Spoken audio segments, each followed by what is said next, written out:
Did you point? Oh, I thought you usually count. Hello and welcome. I am the last hit point hero, and you have found your way to TPK Roleplay. We are so very glad you're here and hope you enjoy your stay. We have arrived at the final session of our playthrough of the Dungeons and Dragons 5th edition adventure module, Curse of Strahd. All things must come to an end. How the evening progresses shall determine what shall end.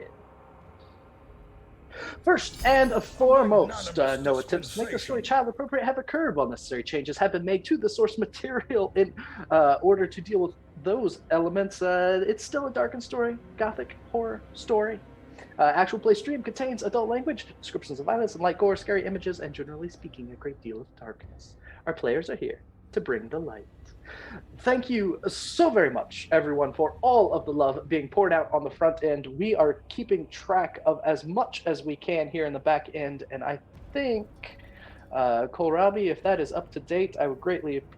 I think, yeah, that looks up to date. The players are tracking their own bonuses. The good tables and bad tables will come very shortly. And yeah, I think that's our plan. Thank you for hanging out with us. It's been a year plus campaign. This is the first long form campaign that I have reached the end of. So this is exciting for me as well. I've played a single campaign for a year, but I've never gotten to the end of a campaign for a year.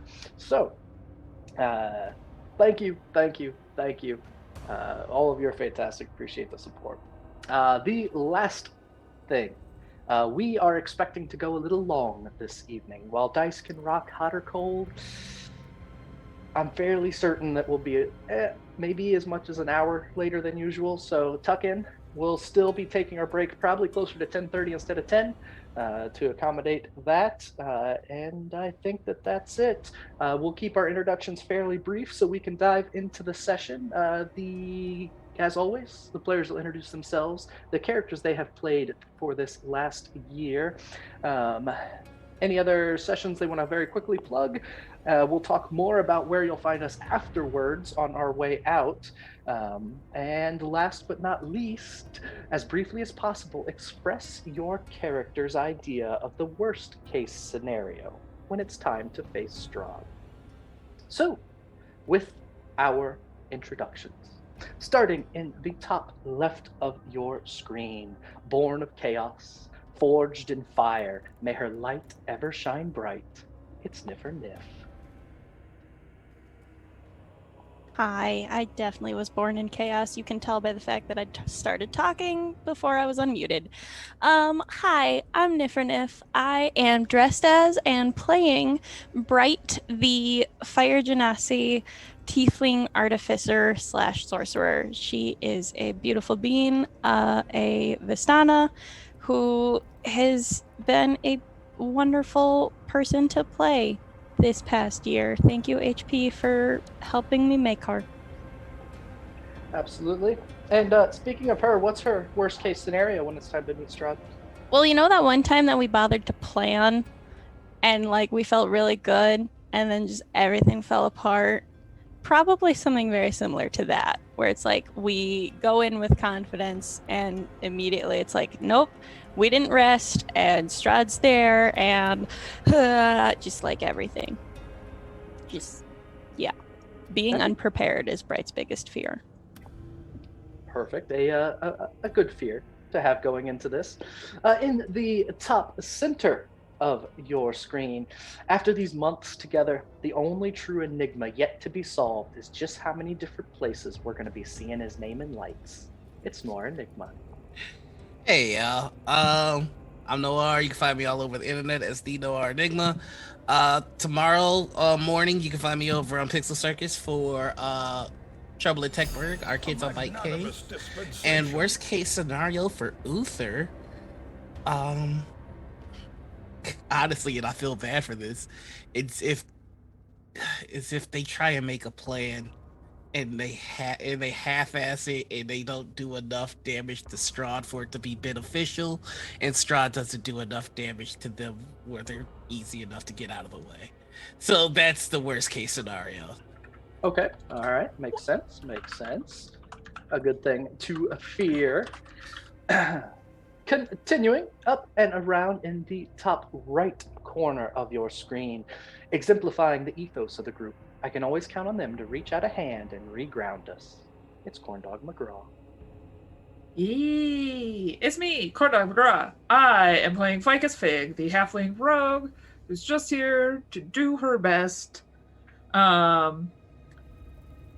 you can catch me here on TPK Roleplay, whatever. But Ficus is most anxious about letting her friends down. Doesn't really care about dying at this point, doesn't really care about anything like that, but to not contribute and to let her friends down would probably be what she's most scared could happen with Strahd. That has been the ongoing fear, and yeah, for that to be the climax, the pinnacle, it's a good fear, a good fear. Continuing down and around in the bottom right corner of your screen, the tides ebb and flow is what gives life, and so too is it the up and down of the dice that send the story to new heights. Few know this better than him. It's 1 in 20 D&D. Hello everyone. I am Gregory, also known as 1 in 20 D&D. You can find me on YouTube. I do some cool stuff. That's me in the chat, of course. And wow. All right. So let me see if I can do this right. First, quickly, I am running my own game where actually you can see two of these fine gentlemen, the two to my right on screen, left on screen, that's that way on screen. We get to play every other Thursday on my Twitch channel. It's fun. They're awesome. Their characters are amazing. So come check us out for that if you want to see more of them and me. I also do a really cool cyberpunk superhero game every Sunday night on Valor Studios. It formerly Dice Tyrants, now Valor Studios. So that is fun, and what a cool game that is. I mean, cyberpunk and superheroes, super cool. So the most important thing I want to say is because I think things might get a little lost at the end of the session, so it was super important for me to do this beforehand, which is to just say thank you from the bottom of my heart to all of you, especially, of course, our amazing GM. This was such a good game. It was so much fun from the very first session, and it has been the perfect balance of creepy and cool, and just chef's kiss. You've done such an amazing job, and the role playing between everyone every single session has just been awesome. So I really wanted to say thank you to all of you, and of course MVPs in the chat. One of the things that makes this a great game is we have an awesome viewership or friends along for the ride. I think of them as like the spirits in the ether that are on this adventure with us. So that's that. As far as Leaf, I think the worst case scenario from Leaf's perspective. Oh, and I should say, yes, I am playing Leaf in the Sunlight of Summer, Tabaxi Ranger, and I am sure that his great fear at this moment, or what would be the worst case scenario for him, would be to get to that moment of facing Strahd, and for whatever reason, either they've all fallen or they've all left him to end up facing Strahd alone. That would be, to Leaf, the worst case scenario. He would do it, but he just knows that he couldn't do it on his own. So yeah, that would be a horrible place to be. So he's gaining confidence as he sees his companions gaining strength. To be all by yourself. Well, we'll see. And last but not least, in the bottom center of your screen, every circuit of his positronic brain has been made to be in a seat just like he is, in front of a cam, just like he is, on a mic, just like he is, playing a role as great as he does. It's Robotic Gentleman. Hi, hey, I'm Robotic. I'll be playing Solaire, our Paladin of the group. And I think just like 20, I just want to take a time to just say you guys have all been wonderful. I mean, I've been playing this game for a year and a half. First full campaign for me, first game in years. So I've enjoyed this immensely. If you guys want to catch me anytime outside, I'm just probably going to pop up randomly on a one shot somewhere on TPK, or hopefully soon another campaign, as well as the one I do on 20's channel. And finally, I would say with Solaire, Solaire's biggest fear is that everybody don't make it out, because to him, he wants to save everybody. And if one of us he's unable to save, he's already failed. So simply. Well, puts a lot of pressure on just how this is going to end, doesn't it? I believe we have one last summary of last session from the Unicorn Journal of Strahd, and then we shall pick up right after that with where we left off. Yep, it's the last time that we get to do this, and that's fine. It's okay, because it's been a beautiful, beautiful journey. So the last summary, session 30. It took us to the penultimate episode, but we learned teamwork. Uther and Sol handled the guards at the front of Kresk, who turned out to be patchwork people. Bright, with her new sight, followed and was unsettled by the feel of these people. Leaf and Ficus used the distraction to sneak into the Abbey, where they hoped they would find the final Nephesh to complete their journey to defeating Strahd. Eventually, everyone made their way to the Abbey, where they find even more patchwork people, some even in the process of being created, and we discovered that they were made by the abbot. Uther speaks to the abbot and to Strahd, permitting the latter to leave without challenge. Bright found the Nephesh in the care of yet another patchwork person, a girl who believed she was created to be Strahd's new bride. A flesh golem came, and Ficus and Ficus and Sol took down a 9-foot flesh golem all by themselves in amazing teamwork. With almost everyone defeated and almost every piece in place, the group decided they would rest, and we're going on our way. Then, that is where we will pick up. In the Abbey of St. Markovia, with the patchwork people either frantic without a leader or otherwise set aside, we come back to you.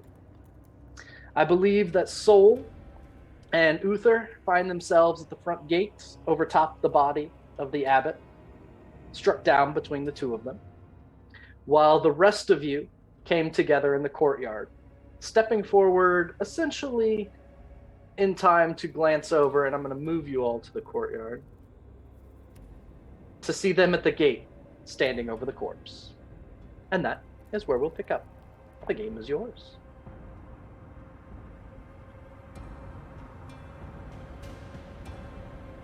We were going to try for a rest, yes?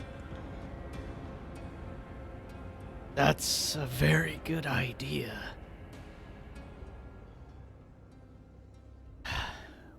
We need to collect our thoughts and make a plan before we get this last Nephesh, if we're gonna face him.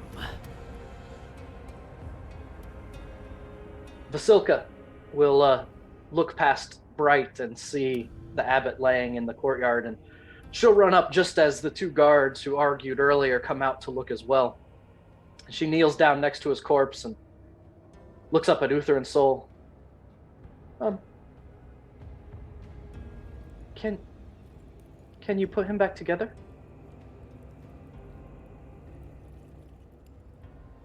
No. There's nothing left inside. But who will care for the others then? I just give her a very significant look of like,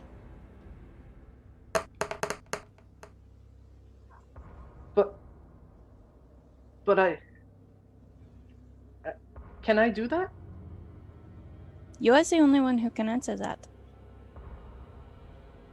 Can you? They are your people.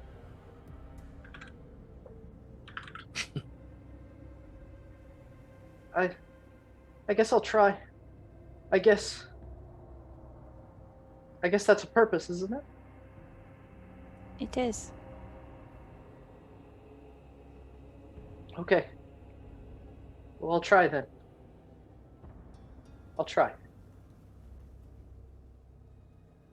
And she kind of stands back up, and she doesn't seem overly bothered that you killed the abbot. She doesn't even seem bothered that he looks like a broken deva laying on the ground.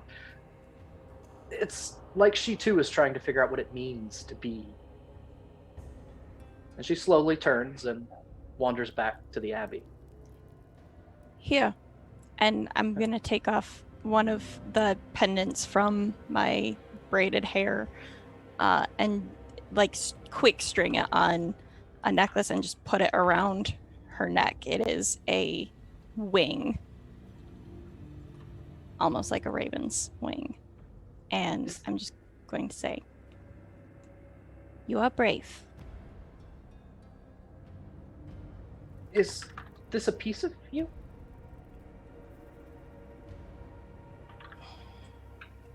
Yes. Thank you. I'll make it a piece of me. And trying to mimic you, she tries to braid it into her hair, like so many of the charms that you have, and absent-mindedly walks away.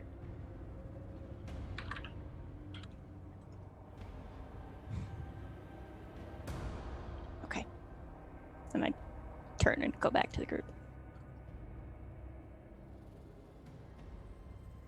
Sol walk up to the rest of the group and he'll just simply say, we need the rest. I don't know if we'll be able to take another fight looking back at the creature that he just helped destroy.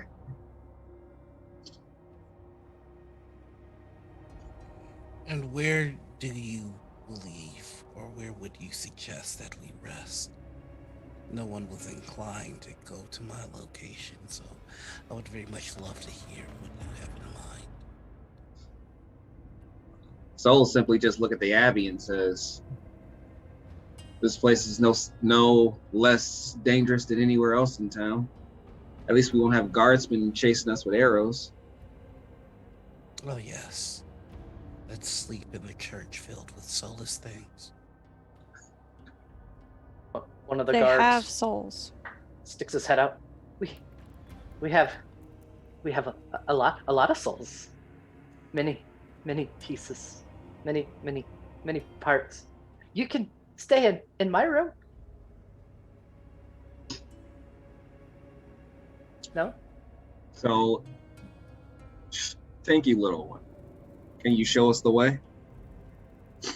Yes, come along. Otto looks over and says, What? Where are you taking them? You can't take them in there. Yes, I can. Vasilka's gonna. Well, I'll ask Vasilka. It'll be fine. And he starts making his way toward the doors, gesturing to follow along. Sol follow. Yeah, Ficus will too.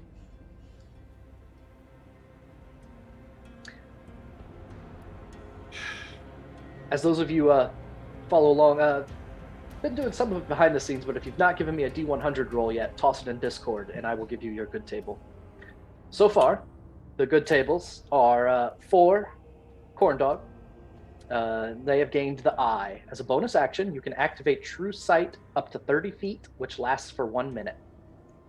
And then for 1 and 20, you have Honeyed Ears. So for you gain advantage against charm effects for the entirety of the session. That might come in handy.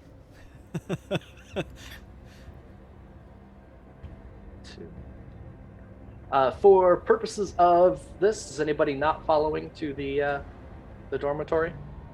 No. As soon as Leaf saw Solaire and Ficus go in that direction, I would go with. yeah, he would definitely follow them. I got 42, the answer to life and the universe and everything. So that's a good sign. Uther will follow along reluctantly, and I got a 19. 19. All right, toss that in there so I can do that.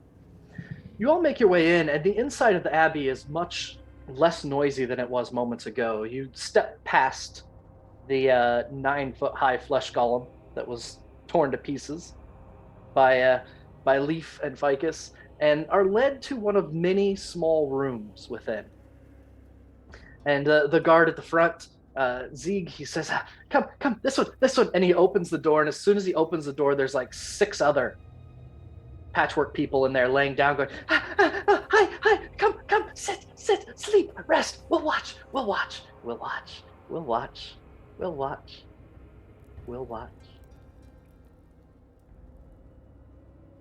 Zeke kind of points to a corner. No need, guys. I don't sleep myself. I will keep watch. You go back to your post and keep doing a good job. As that, I'll gently push them out the room. So there's about 6 other patchwork people in there. Are you going to usher them all out? We're kicking them out of their room, really? One night. Where are we going? Yes. Oh, I don't know. This way. We're going this way. What's this way? Let's find out. They all just pick up their dirty blankets and walk out the door. And the peacemaker! Oh, he's not making pieces anymore. And they disappear into the evening. Yeah, no offense to those guys, but they make me nervous. It's probably for the best.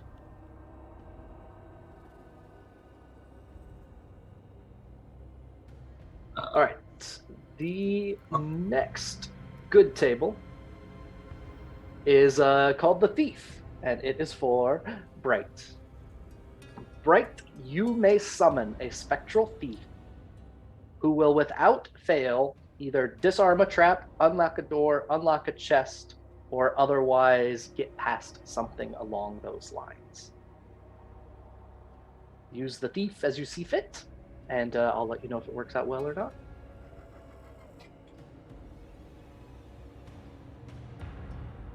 And then 19 for Uther is... Ooh, the Warrior. What does this do? What did Solaire get? Sol, what'd you roll on a D100? I rolled 19. No, 14. Hey, can I find out what I got first? I'm working on the Warrior. So my turn, he just dunked on me. I did. I stole his roll and everything. Uther, Yes. in the next combat, you deal an additional 1d4 damage on top of any damage roll you make. So every attack gets another d4. So. Oh, he wants to go to Strahd right now. Just the next count is With whatever. his like just the 6 next hit combat. points. And then, well, actually, that's lower level. We'll make it a d6. Yeah. D4 is too low for this level. All right, and then a 14 soul for yours, Roger. which is Shylock. That sounds cool. We're gonna skip that one because it gives you money. We Haven't dealt needed much silver a year ago. Yeah, All right. really. that Yeah, would've been right. money. So we will give you una chat noir. You can have the black cat. Did you give me And another pet? I gave you another pet, an onyx figurine of a black house cat, and for 1 hour a day, the cat can go investigate something for you and reply back telepathically. Essentially like Find Familiar, but it only lasts for an hour. Oh, you mean like my bird you killed? We're never gonna be able to do that. I've heard a lot about killing the bird. I recall telling you distinctly from the birds were getting shot. So yes, you have a black cat, essentially familiar for an hour. that's all the good tables. Now I need the bad table for everyone. So, Noir, why don't you roll a D100? I think you can be the bearer of bad. Oh, now I get to go. No, okay. Oh, I got a you were- 60. I got a 66. 66. Oh, gosh. All right. Mountain out of a molehill. That sounds frightening. Okay. I'm going to write that down for myself. I almost wrote it down in the group chat with all of you, so I'll skip that. Yes. All right, there we go. Thank you for that, Noir. I appreciate it. Thank you for the good tables and bad tables. All of you lay down in these filthy rags in this room the patchwork people have been vacated from. Any words shared between you before resting for the evening? Or are we going straight to bed? Yes. I would actually like to. So, what's our situation? Are we sort of like just. What size is the room we're in? It is, I will toss you in it. It is essentially a 5, 10, 15, a 20 by 20 dirty room. Okay. Think old hospitals, abandoned hospitals. Any horror movie you've ever seen with an abandoned hospital, that's the feel of the Abbey. Sure. It's dark, it's dank, there's a sterile feel to it, but nothing real tangible. It's all just a little dirty, it's all a little abandoned, it's all a little lost. It's all just a little dirty, it's all Yep. Okay. So everyone can sort of hear each other and see each other easily. So. Oh yes, yeah, one room. Yep.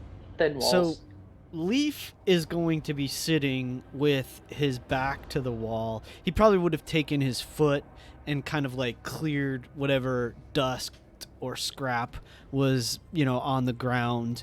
And he sits down, puts his back to the wall. He's kind of resting his bow, and he sets his pack down next to him, and his bow is resting across his knees in his lap. He's probably actually cross-legged, I guess, maybe.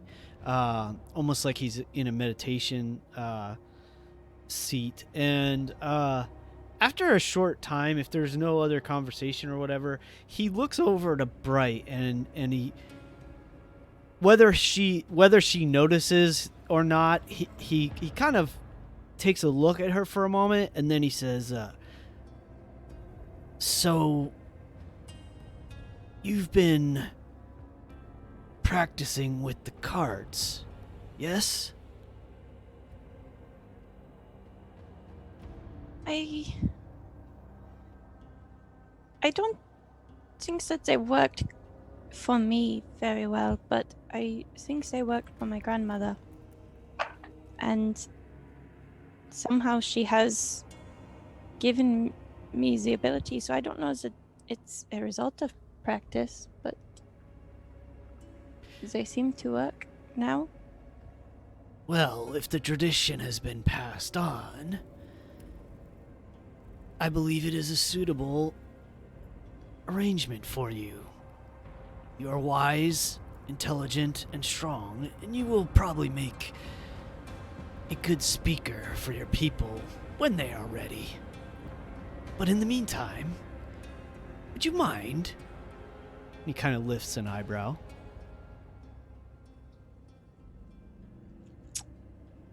My people are gone, Leaf. For now.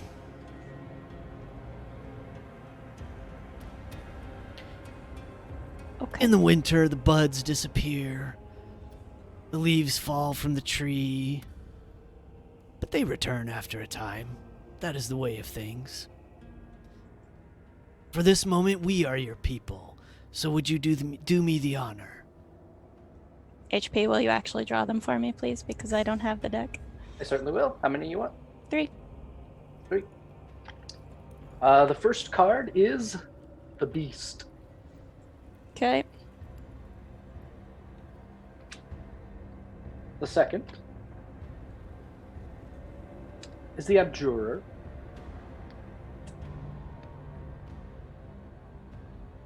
Okay. And the last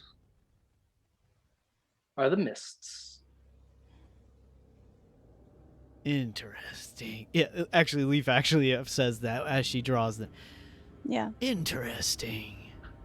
The mists. Tell me, what do you make of this? We'll give Niffer some time to think about it. Yeah, definitely. Oh. What That's are all the, Leaf had. unless you're ready to dive right in. I mean, I was fine. Yeah. Okay, go ahead. So, what's the picture on the beast? I don't actually have pictures, do I? So the beast looks very That's much. disgusting. Yep. Okay. Anyways, so she, like she did with the construct, or not construct. What was her name? Vasily. Yep. So like she did with Vasily, she pulls one out at a time, just like makes grab for it, doesn't shuffle, and just hands them one at a time to Leaf, and just says, "The beast is strength and great passion. Where you come from, lots of strength behind your motivations. You have conviction. LastHPHero, where you are,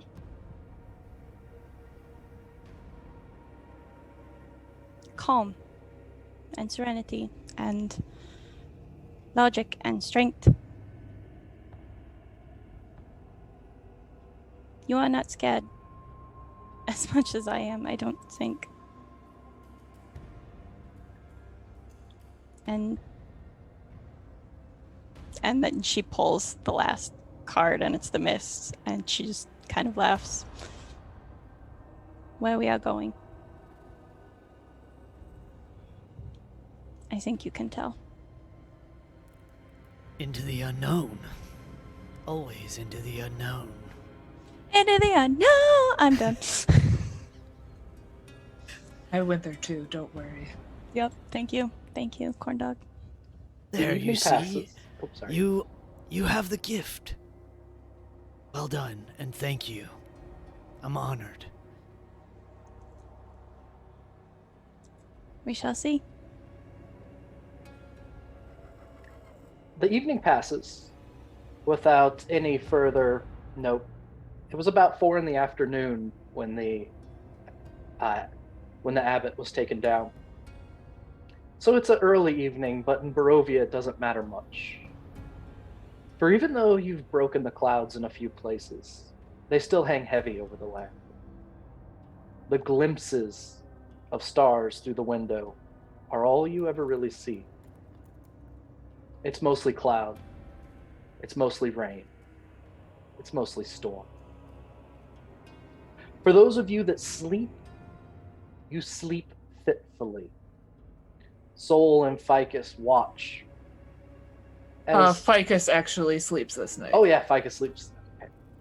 So Soul, you watch and are reminded very much of your very first night in Barovia. There is the disquiet, the rolling, the whimpers, the sudden cries, and the shuddering all over again. Uther, in the night, a familiar voice returns. I require Strahd's soul.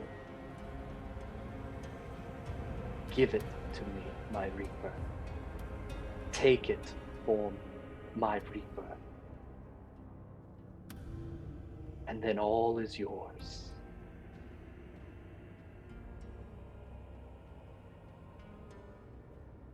So, I am to take it that letting him go is no longer an option. He must know how he failed. He must know how his weakness made him insufficient for my desires.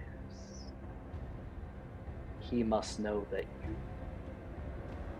you are the rightful Lord.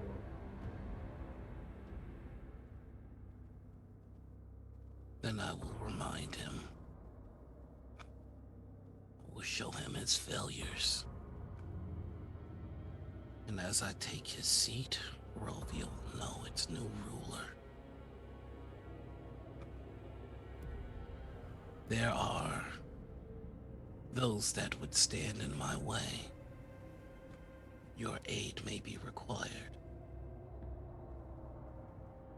Oh, there will certainly be a new Barovia with Strahd fall. That A magnanimous dispensation.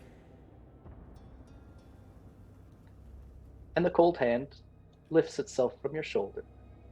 Wait, Yes, my Reaper.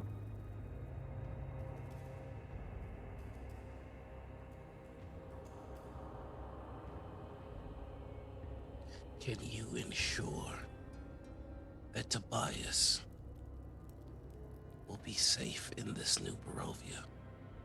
Will be happy in this new Barovia? Happy. What does it mean to be happy in Barovia?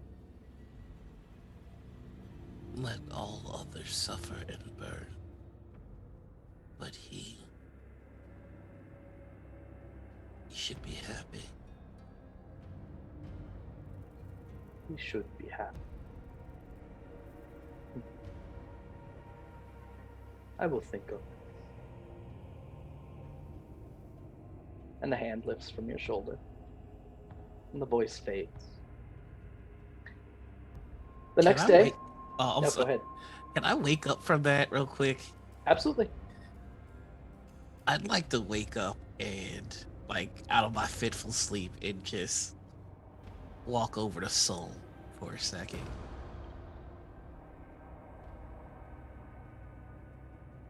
Scythe in hand. Looking very distraught. There's something I can help you with, my friend. Are you sure you're right? About getting rid of the darkness? No. About getting rid of the darkness using the light. Every chance that your God has given you to prove that your faith is worth a damn. You faltered, you've fallen, you failed. So why are you certain?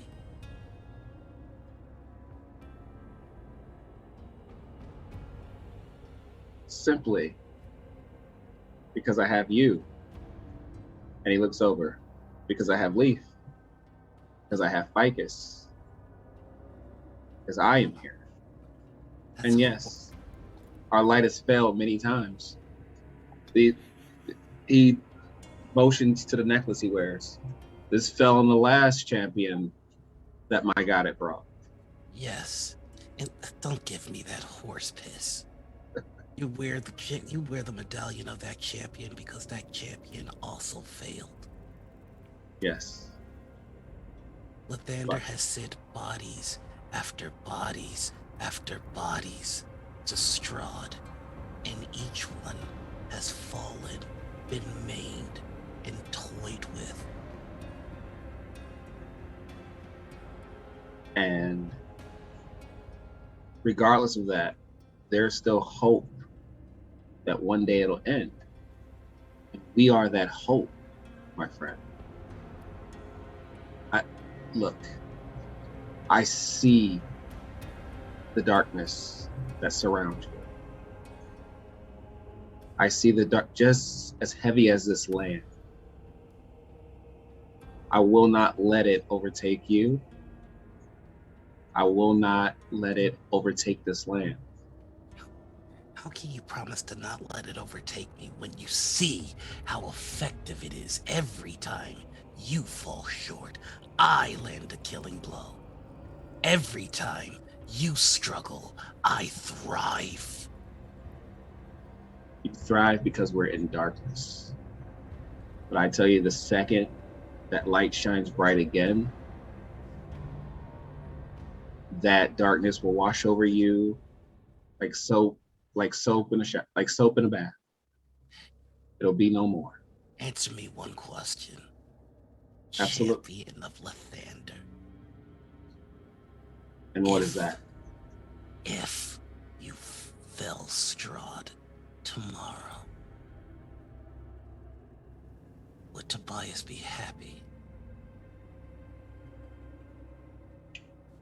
When that sun rises over that hill, unobscured by clouds and rain and darkness, not only Tobias, but every man, woman, and child in this land will be happy.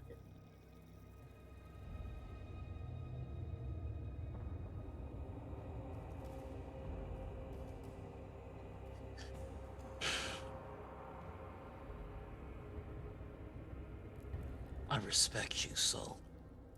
I might even like you. And you are all the closest I've had to family. I just don't know if I can believe you. Well, if you don't believe I can do it alone, help me. Wouldn't that be the greatest irony, that darkness helps bring the light?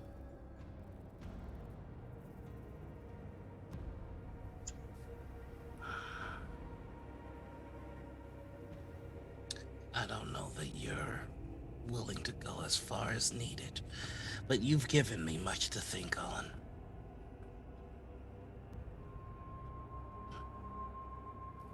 I hope you come around, my friend. And I hope tomorrow that stand shoulder to shoulder to defeat Strahd.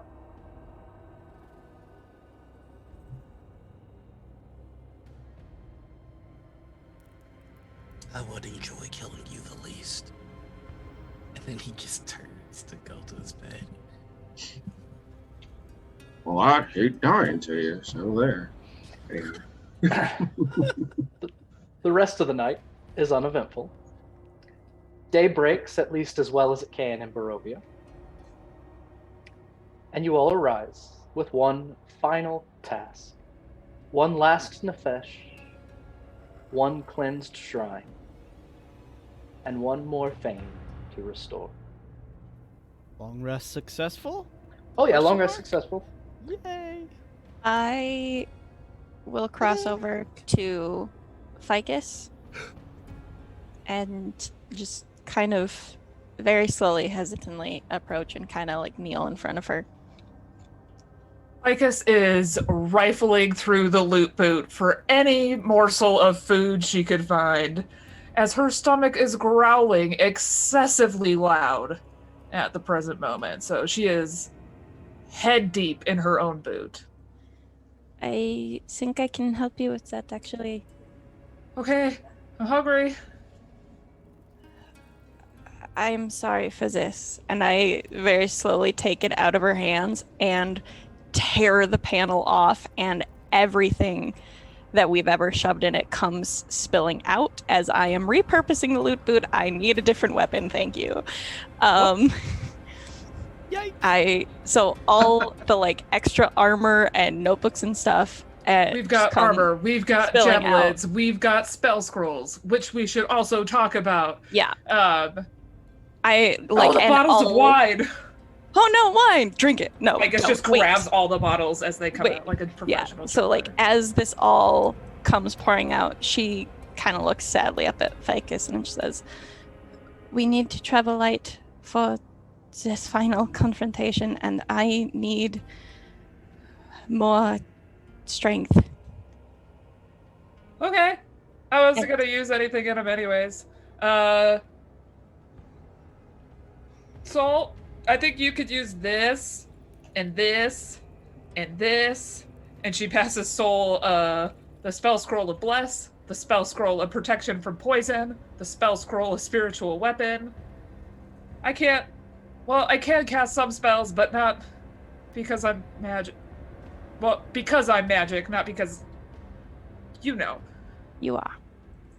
And type those to me while I go get a piece of paper. Yep. and I'm going to kind of help Ficus repack and like sort through all these materials, and I'm going to pick up her rapier, and I am going to make that the infused item that she has to be an enhanced weapon. Souls is gonna stay the radiant weapon, but I am finally going to have a magic item myself. Rip and rest in peace, loot boot. I needed it. Sorry. What does Bright make for herself? Bright augments her crossbow. Oh, cool. So she kind of just like hands the rapier as like the final like dress yourself for battle piece to her sister Ficus, and this will help you more than the last one. I mean, fought Strahd, and we already got a casualty. Listen, it was a boot. I can make it again. Okay, I will make it again after we're done. But she needs a shoe now. No, it's okay. No, I'm not gonna wear them. The shoe is fine. The panel that I added to be the loot boot is not. Let me check the time on this. While she checks that, what were those scrolls again?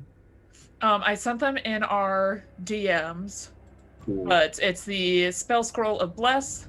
There's a spell scroll of protection from poison, and then there is a spiritual weapon spell scroll. And then there's also a demonic ritual book. Some blank books. We've got a bunch of spears. I'm keeping the creepy pipes, everyone. I'm keeping them for myself.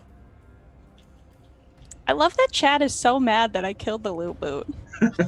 Sorry, but like Ficus will also like look into the hallway for the patchwork folk that she and Leaf encountered. And then she is going to pass off the notarized deeds for parcels of land over in East Barovia to them. Yeah. We don't need it. That's true. I also want to give you one more thing once you're done distributing. If anyone wants Leaf's old longbow, that's in here. Leaf would help gather stuff as well.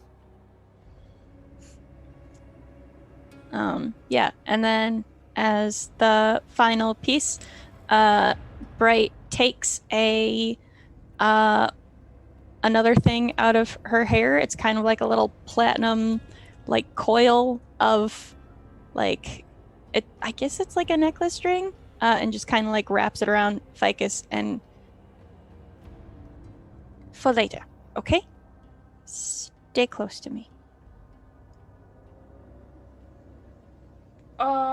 I will try.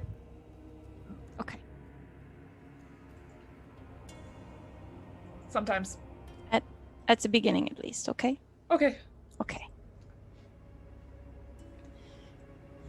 Okay. I've redistributed all of my magic items as opportunely as I can. Hope it helps. Otherwise, Loot Boot died for nothing. Ficus will pass off the boots to the folks here at the Patchwork Place too. She's not going to wear them anymore. Okay, sounds good. All right, I got audio back. I might be off balance now. Sorry. Everything gets passed out. The loot boot is no more. You have what you need, and all that's left is, I believe, the last of the leather throngs to get you back to Berez. Anytime Ficus is near Uther, she makes an attempt to breathe extra loud, and then just continues moving on her day. I think, like, after the third time that happens, Uther will bend down just a little bit and go, "You made your point when you made a big deal about breakfast this morning." I didn't make a big deal. My stomach made a big deal. Congratulations. You're Thank you. alive. Thanks. I did it myself. And what did it cost you? I mean, not having to eat was nice, but eating is nicer. And she just like pats her tummy and then grabs a snack out of her pocket, eats it. Like, there is, for just the briefest second, the most genuine smile on Uther's face, but it quickly snaps back. Like Kanye. Yeah. I saw that. Ooh, you I saw it. kidding? Ficus will just kind of smirk back up at him. I You're saw better. it. You're better when you're alive. Now we should move. Ficus defiantly walks down the hallway out of the abbey. Okay. I don't remember who has the last leather throng. Me. All right. Ficus will just kind of look around and be like, well, Perez, right? So it would seem. Do we want to try to be a little more specific and say it's the shrine? I mean, yeah. But also, what if someone's waiting for us right at the shrine? Because they know we have to go there next. And we shouldn't That keep is fair. them waiting. Tell them to move very nicely. Okay. And Ficus will wait for everyone's hands to kind of like reach in, and she's just kind of staring at the last leather throng. You tie the knot. The mists of Barovia surround you. Everything gets darker and darker. The abbey around you fades. The sounds of the patchwork people fade.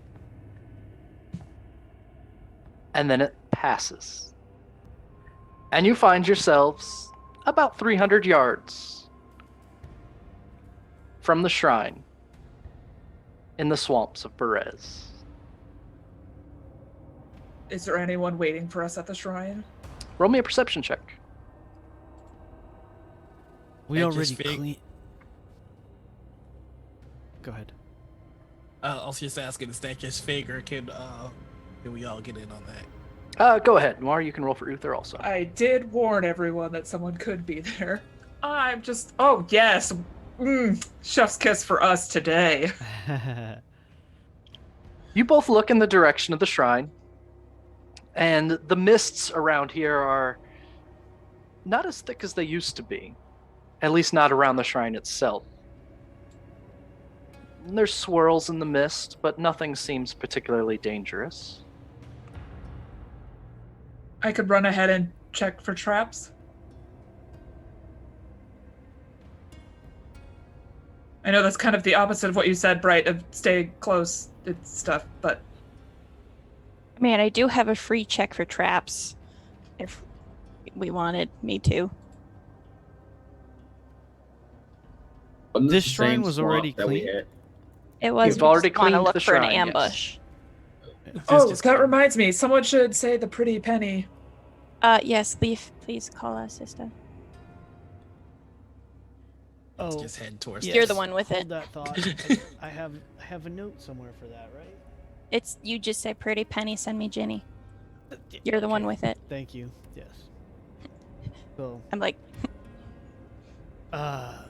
okay. Pretty penny, send me Jenny. Ginny. Jenny. The wooden coin in your hand He starts looking around. begins to change from wood to a shiny copper coin. But unlike the coins you've seen in Barovia so far, it is not the visage of Strahd pressed upon it. But it is a trio of individuals dancing in a circle.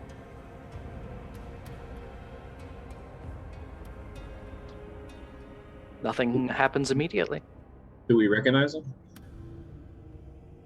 They don't. They're just figures. They don't look so much like people. There's a picture on a coin. Maybe it needs to be done in the shrine. And Leaf is going to start walking forward. Well, give her some time. She is not as young as she used to be. But not too much time. Like, we have stuff to do. Yes. Let us head for the shrine.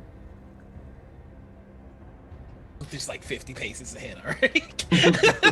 Everyone Ficus sloshes. casually straddles up alongside Uther. It's just like, and then just books it a little bit past him, too. there is the squash and squelch of mud and filth and stench. As you make your way to the shrine, you pass by the now rotting tree that was once Baba Lasaga's walking hut. And you find yourself standing in the middle of the Shrine of the Weaver. The 3 large stelas around each depict wolves. All right, sorry about that. Streamlabs decided to go down the tubes, but it came back, so that's good. Jenny jumps out from behind that center pillar. Says, pretty kitty, so good of you to come back. Yes, to call me back. Did you bring the Nephesh? I have the pendant that I got from Vasily, and I will display it very nicely for my sister. Sister dear. And she will walk up to you and very carefully take it in her hands. You find yourself absent-mindedly translating also in sign language as everyone speaks. Yes. Something from within pushes you in that direction. I would have done it anyways. And Jenny looks from each of you one to the other and, so, sisters, and you, glancing at Uther, and you, and Leaf. Leaf, come. I want to say something. All right. Tell me, Leaf, you are a protector, yes? Yes. You are a warrior, yes? True. You were once lost, yes? Yes. You know, I'm certain that in these last few days you've wandered. I mean, after all, if anyone's the hunter, wouldn't it be you with the bow? I mean, one would think. Or maybe the one who carries the feather would be the one to represent the raven, yes? Leaf pulls the feather out of his he keeps it inside of his cloak, tucked into like not quite a pocket, but sort of like that, and he just pulls it out and slides it back in. The thoughts had occurred to me. The very old woman places an arm over the shoulder of Bright, and a hand on Ficus' shoulder as well. And she looks at you and says, and you hold both together, right? You keep the tapestry together. Always looking forward. Always hopeful. Always protective. If either of these were lost, Leaf, would you chase after them? Of course, without hesitation. If any of these were hurt, would you heal them? If I still had the strength to. Absolutely. See that? That is what's important. It's not that you're a hunter. It's not that you're of the ravens. It's that you hold them all together. Because that, Leaf, that is who the Weaver is. Interesting. Now the question is, are you willing to hold these two together? I'm not sure that I'm worthy, but I will bear this burden. Something I learned from my grandmother. Sometimes you're the worst one to decide if you are worthy. And I hold Quite out my hand to him. Yeah, no one here gives a shit if you're worthy, being completely honest. Thank you all for sharing your wisdom. And he smiles broadly at all of you and then turns to the Fane. I suppose I'm ready then. Good. And the clouds above the shrine break, and a bright beam of sun forces its way through the clouds. And Jenny is gone, at least for most of you. Leaf, you see the world somewhat differently.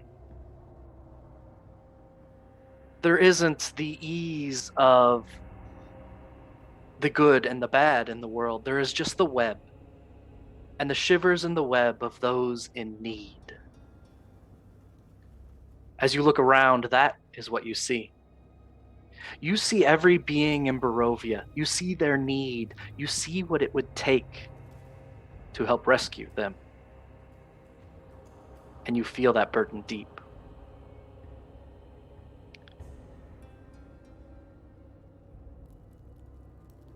I sent you a document that you can go ahead and open and read through.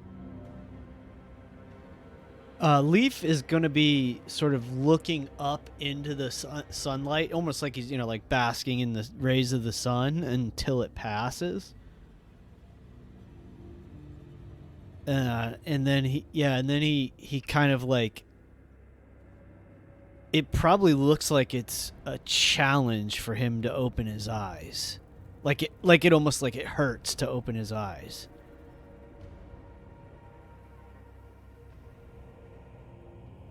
There's much to do. Best we get to it.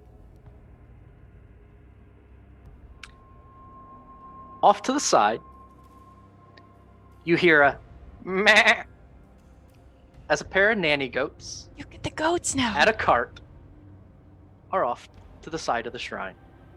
We got custody of the goats. Yay. You ever First, found I that thought this cow? was your bleeding sheep that we definitely left here in this swamp. That was a cow. Yeah, that was Was it a cow? That was a cow. Oh, oops. Listen, I Oh. tried to let it eat and it just kept... Yeah, I'm sorry, everyone.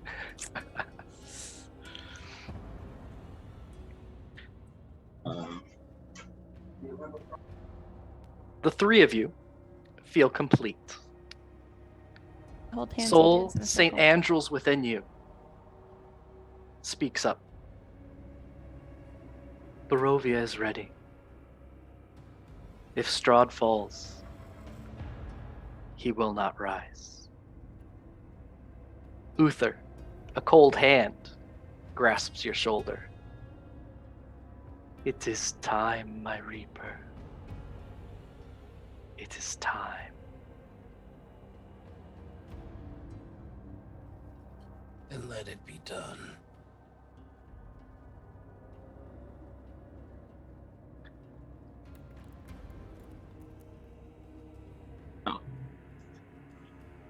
Soul's gonna nudge Uther. He's probably not gonna say this too loud for everybody else to hear, but he's gonna look at him and say, "This is what I meant last night. Not only just, this is the difference. It may have just been the light trial, but look at this. The land itself, the light, and even a bit of darkness. This is the difference than every single time Lathander has tried himself." And I'm just gonna walk over to the rest of the group before he even gets a chance to say anything. Where to next? Are we ready? I think we have a wedding to get to. I definitely know where Strahd's castle is now. And Ficus will just start walking I in the knew where direction it of was the castle. anyways. Are we not using the goats that we now get to have? I don't think they'll hold me. No, that's a shame. What if These large nanny goats pull easily this giant cart called it? through the 6-inch mud of the swamp, following along beside. Yo, Oh, okay. this job came with perks, y'all. Let's see. He got a car. Listen, we got cool things too. All right, well, I guess I'm gonna get in. Off to the castle, everyone. I'm gonna hang out the window going, "Your home's the Bel Air." Off, kill the wizard. Ficus will stand on the back of the cart and reach her hand down to like help Uther up and into it, and just kind of plop next to him in the cart while they're riding, just kicking her feet, smiling for like the first time in days.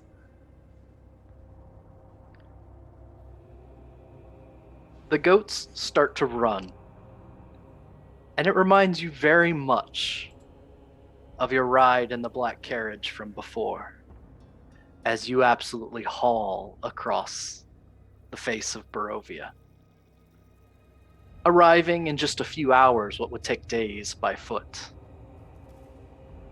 just in time for night itself to fall and lightning to crack over the mighty Castle Ravenloft, its spires reaching high in the darkness, the mists thick around the castle and around you. As you approach the drawbridge, it slowly falls, setting in place, looking like a hungry mouth awaiting its meal. If you'd like, we can take a break now, or we can wait a half hour. Vote now, so we can do a solid start at 10 o'clock. Yeah, Seems Solid good to start me. 10 yeah. o'clock? Yeah, we do. So- quick. clean start. We'll do that. We will get a clean start in Castle Ravenloft at 10 o'clock. As I said, explore as much of the castle as you want, and we'll be back at 10, as close to the dot as we can. And in the meantime, be good, and we'll be back very, very shortly.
Hello, we are back. Thank you for hanging out for just that brief moment so the rest of us could take a quick break.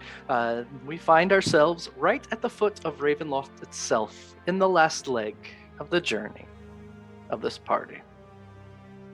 As you cross the drawbridge, the rain begins to fall steadier. Not really a full thunderstorm, and not from as dark of a sky as you would expect. It's nearing 10 o'clock, but you see more of the stars than you've seen in all of your 2 weeks in Barovia. And Bright, you are seeing more of the sky than you've seen in your entire life. Something is changing. As you cross the drawbridge and find yourself in the courtyard, a thick, cold fog swirls. The keep's main doors open and warm light spills out. And the drawbridge lifts behind you with a creak and a slam. For good or for ill, this is the end.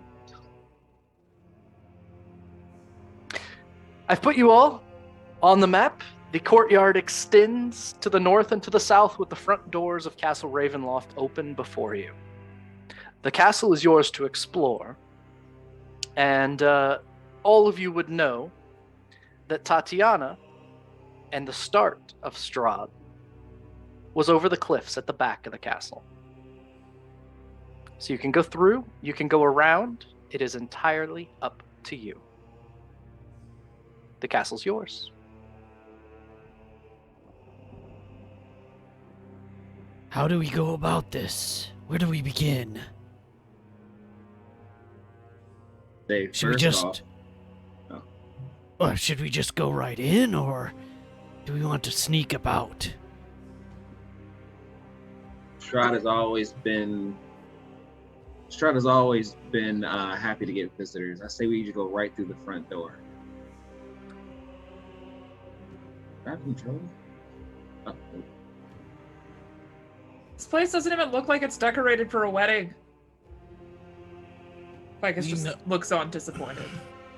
We know that this is supposed to end where it began, and it began in the back, so we could simply go around, meet Strahd quickly, and end it.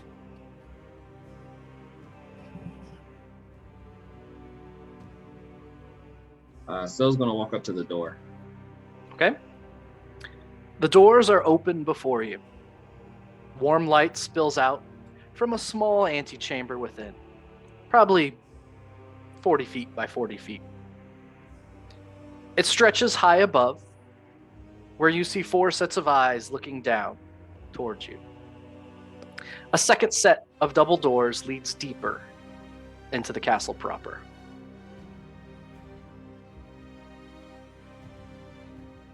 So looks back at his companions. Are we going to save this land, or are we going to just wait by the door? I mean, Uther kind of brought up a valid point, but if you think the way fastest is through, then... It might not be fastest, but there may be weaknesses we can exploit in there.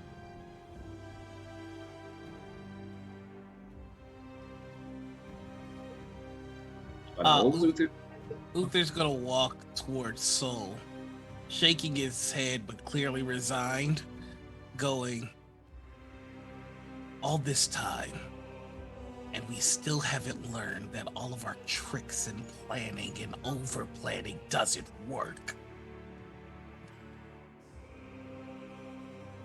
Personally, I thought you would have beat me to the bridge. If we go around the perimeter of the castle, it'll take us to the back.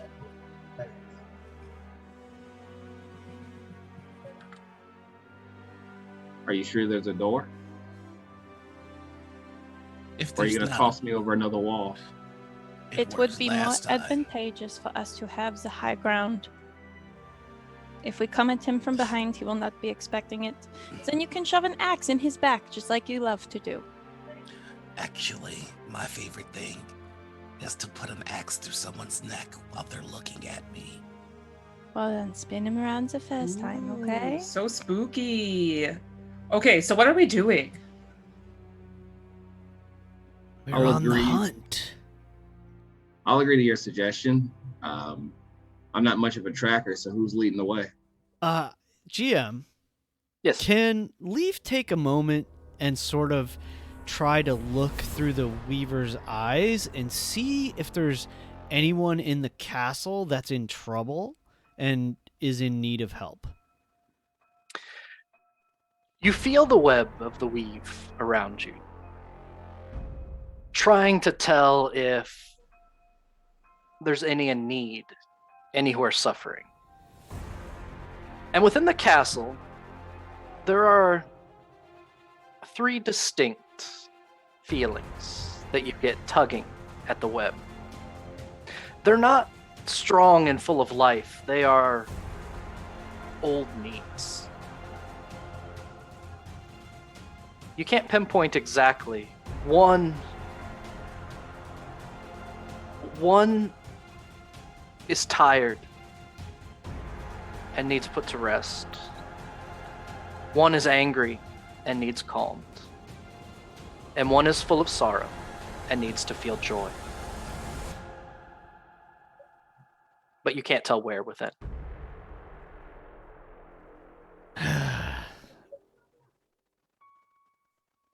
I can feel sorrow, anger, and the need for rest. But it's not clear where our help will be best focused. Does anyone have any ideas aside from a frontal assault? Oh, wait. I'm going to use my cat. Okay. I will use my cat to just quickly run around the perimeter to find a unguarded door that we can enter. I mean, kick in. You put the black cat figure down, and it goes running first to the north and goes around the corner of the castle. Its mind connects to yours, and you can hear it as it approaches. Big fence, bars, I can fit, you can't. And it passes through. Buildings, small door. Dead horse, definitely dead horse. Ooh, more bars. I can fit through, you can't. Oh. I wonder what those two are doing. Huh. They're just looking? The cat asks, should I get closer? Where are they? At the back. Looking over the cliff. Is Soul looking through the cat's eyes? Communicating telepathically. Tell the cat, get close. If they see you, run back. Okay. A few moments later, you hear a message back. They don't care. The one is angry, talking to the other. One resigned? Given up? I don't know. That one's looking at the cliff differently, though. Like they're hungry. Or longing. Or want something. Ooh!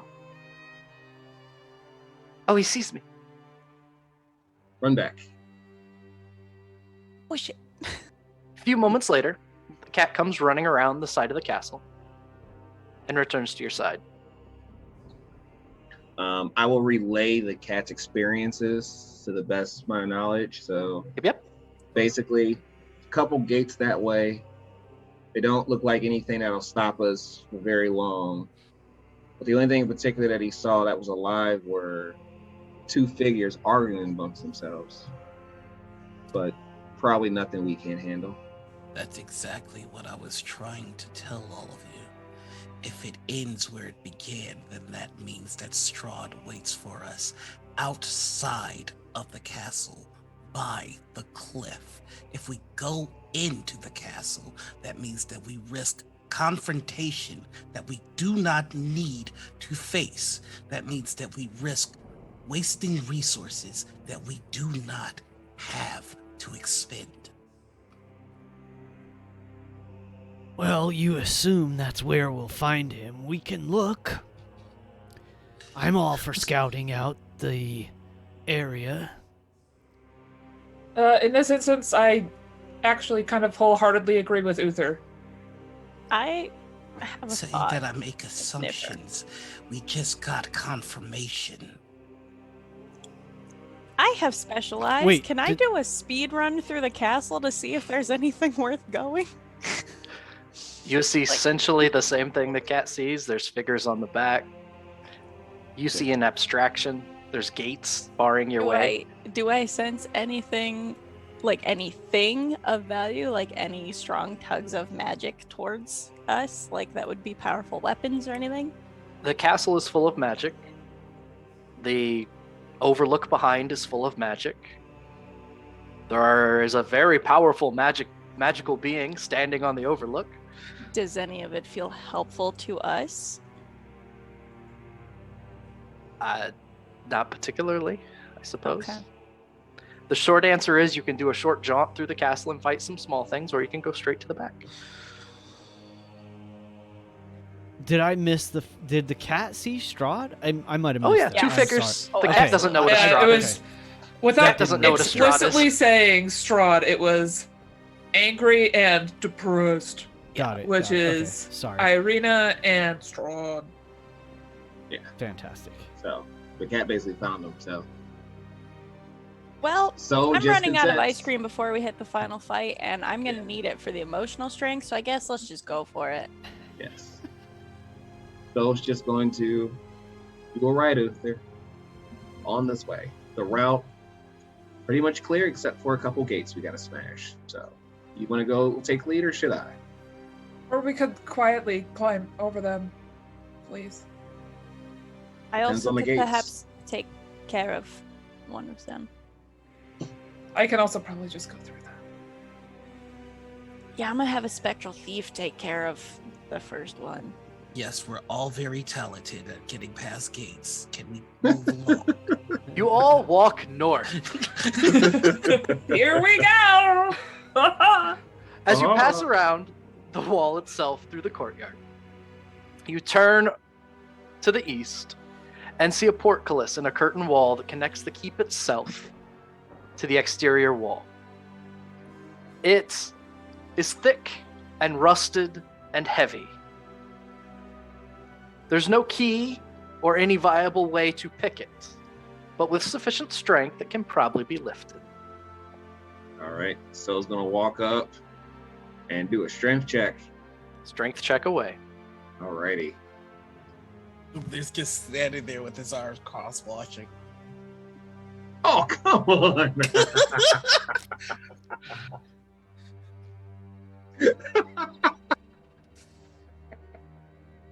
Well, Soul puts a hand on the bars, positions himself, kneels, starts to lift, and rolls an 11. 11, and it doesn't budge. Oh. Uther, you join him? I hate that the dice are still validating. I would like. Can I use my ability to help? You can. Yeah.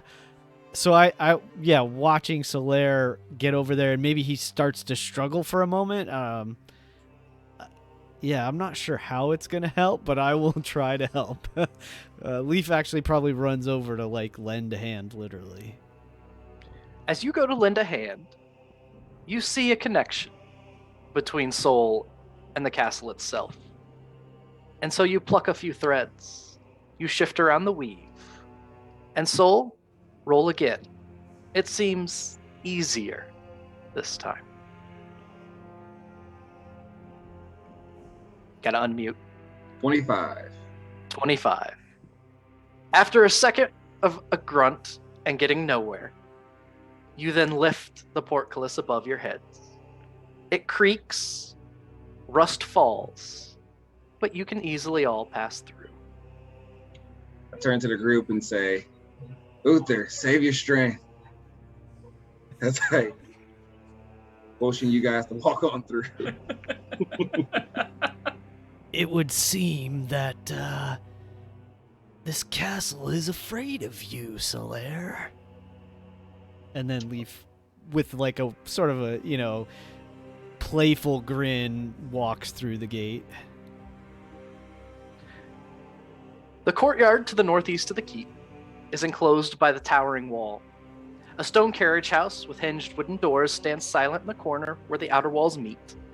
Across from it, a slender wooden door, reinforced with iron bands, leads into the keep itself. On the far side of the courtyard is a smaller gate to one last courtyard. Are the rest of y'all coming? To this far corner over here. Yep, you'll Yeah, see we're it. all going. Sorry, I didn't know we were supposed to be moving our tokens. I haven't been able to see anything on here. Does it look like this a similar gate to what we just went through, or is it like this has a lock on it? You can undo the lock. It is a locked gate. And beyond, there is a garden of sorts. But the roses are long dead. The flowers don't bloom. It's nothing but dying plants and little else. I'm going to speed run this one and just use the Spectral Thief to open the gate because I'm not going to use it anywhere else. Let's just not waste a roll. You take a moment. A thief steps out from the walls of the castle. They look at you. They look at the gate. They nod. And with barely a moment's effort, they pick the lock on the gate, and it creaks open. Leaf had instinctively pulled his bow and drawn it at this shadow figure that steps out of the wall, but then it just sort of does its thing and seems to interact with Bright. So he just kind of tilts his head as in what was that? Can I flavor text it? That Absolutely. It just looks like a shadow copy of Bright, except for where her hair is on fire. That is just smoke. That's cool. Perfect. Thank you. And so I just kind of give a respectful nod to my twin, and then it foofs away. Passes through the gate and disappears. Beyond is the chapel garden. To your right is the wall of the chapel itself. A 50-foot high stained glass window, broken and boarded up. At first, you think it's just the drizzle of rain that's falling on the wood. But then it becomes more clear. There's blood running down the boards, as the stained glass window itself bleeds. To your left is a long stretch of cobbles and an overlook.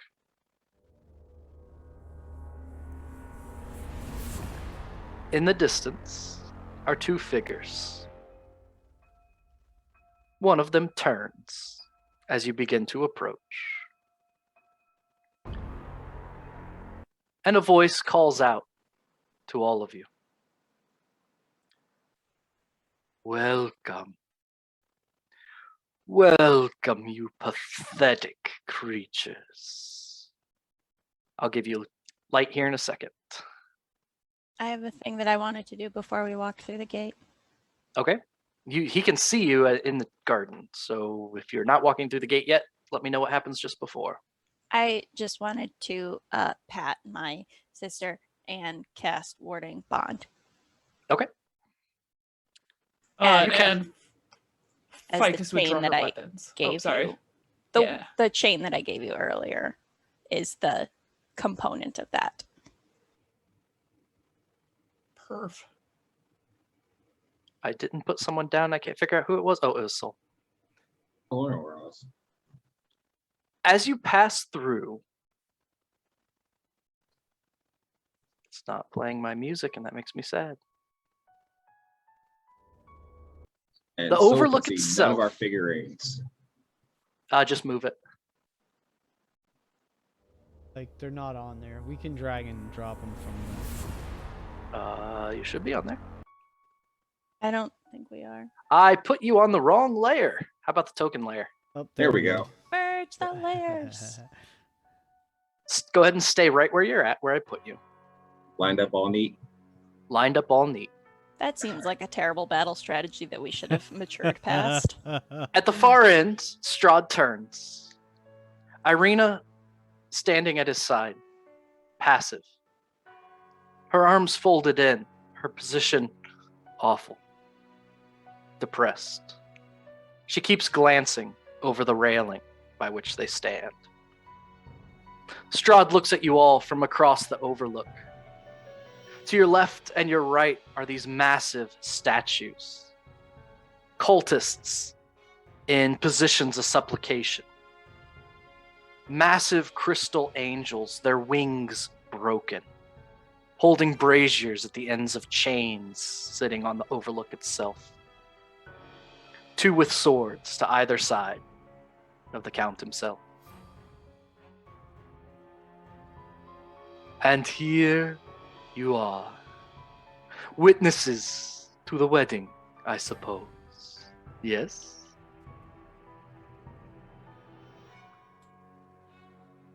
No. No. I No. believe this is the part in a wedding where someone says, I object. I object. You object. You object. How quaint. You have meddled in my land for nearly 2 weeks. You've meddled in my life my entire time. You don't get to talk about that. Silence, Vistana. You are the last of your kind as far as I'm concerned. Because any who are still here once I'm done with you, they will entertain me for a time. But you three, you seem different. The little one, the cat, the Vistana. Did you accomplish what you sought to accomplish? Do you feel powerful?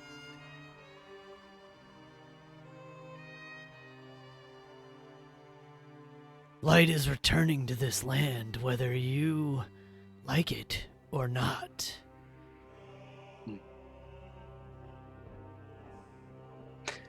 And you, Solaire, you carry a new light within you, one that I had snuffed out twice already.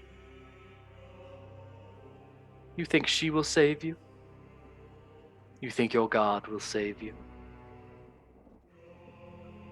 That's just the whole thing you don't understand, Strahd.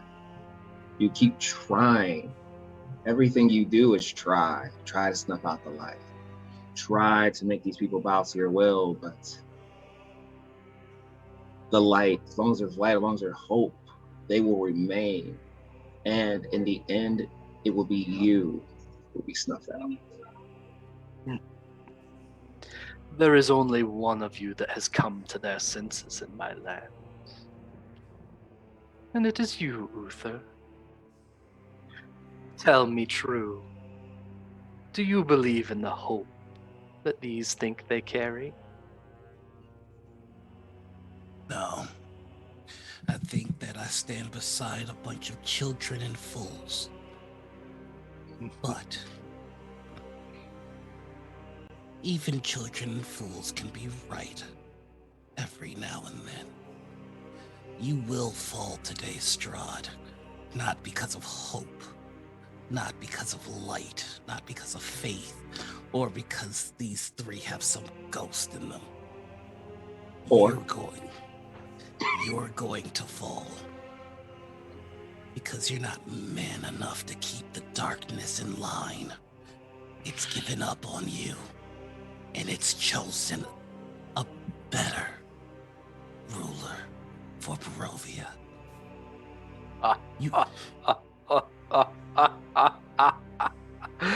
A better ruler. You think it has chosen you. You think I did not cast it out, for I have grown beyond it. Perhaps you think that that's the way that this goes. But you're soft and weak. Look at you. Scrambling like a kicked puppy for a recycled soul of some woman who's already chosen death over you time and time again. And when I have you on your knees, drained of strength, realizing that you have failed, the last thing you see before I take your head is me throwing her off a cliff so you can watch her die again. Oh, Uther. If you want to know why I mock their hope, it is because you are right. For once the 5 of you fall here, there will be nothing left in Barovia. The last of the light falls with them. And you, Uther, when you fall, then I am free. Then, come. See if you can stand against light and darkness united. We shall that see. point- And he shoves Ireena off against the statue to the side. She collapses in a heap beneath it. And it would probably be a good idea for everyone to roll initiative. I feel like I need to apologize to Corndogg. That face made me feel so sad. Ficus is just like watching the monologue going, oh, fuck. Yeah, I was like, oh no. That'll be a 20 on initiative. Natural 20. Oh, I also I- have a dirty 20. Don't forget to Ooh. click your icon, so I have to put them all in manually. Oh, balls. Ah, crap. I rolled real dice. The one time Soul remembered to do it in real life.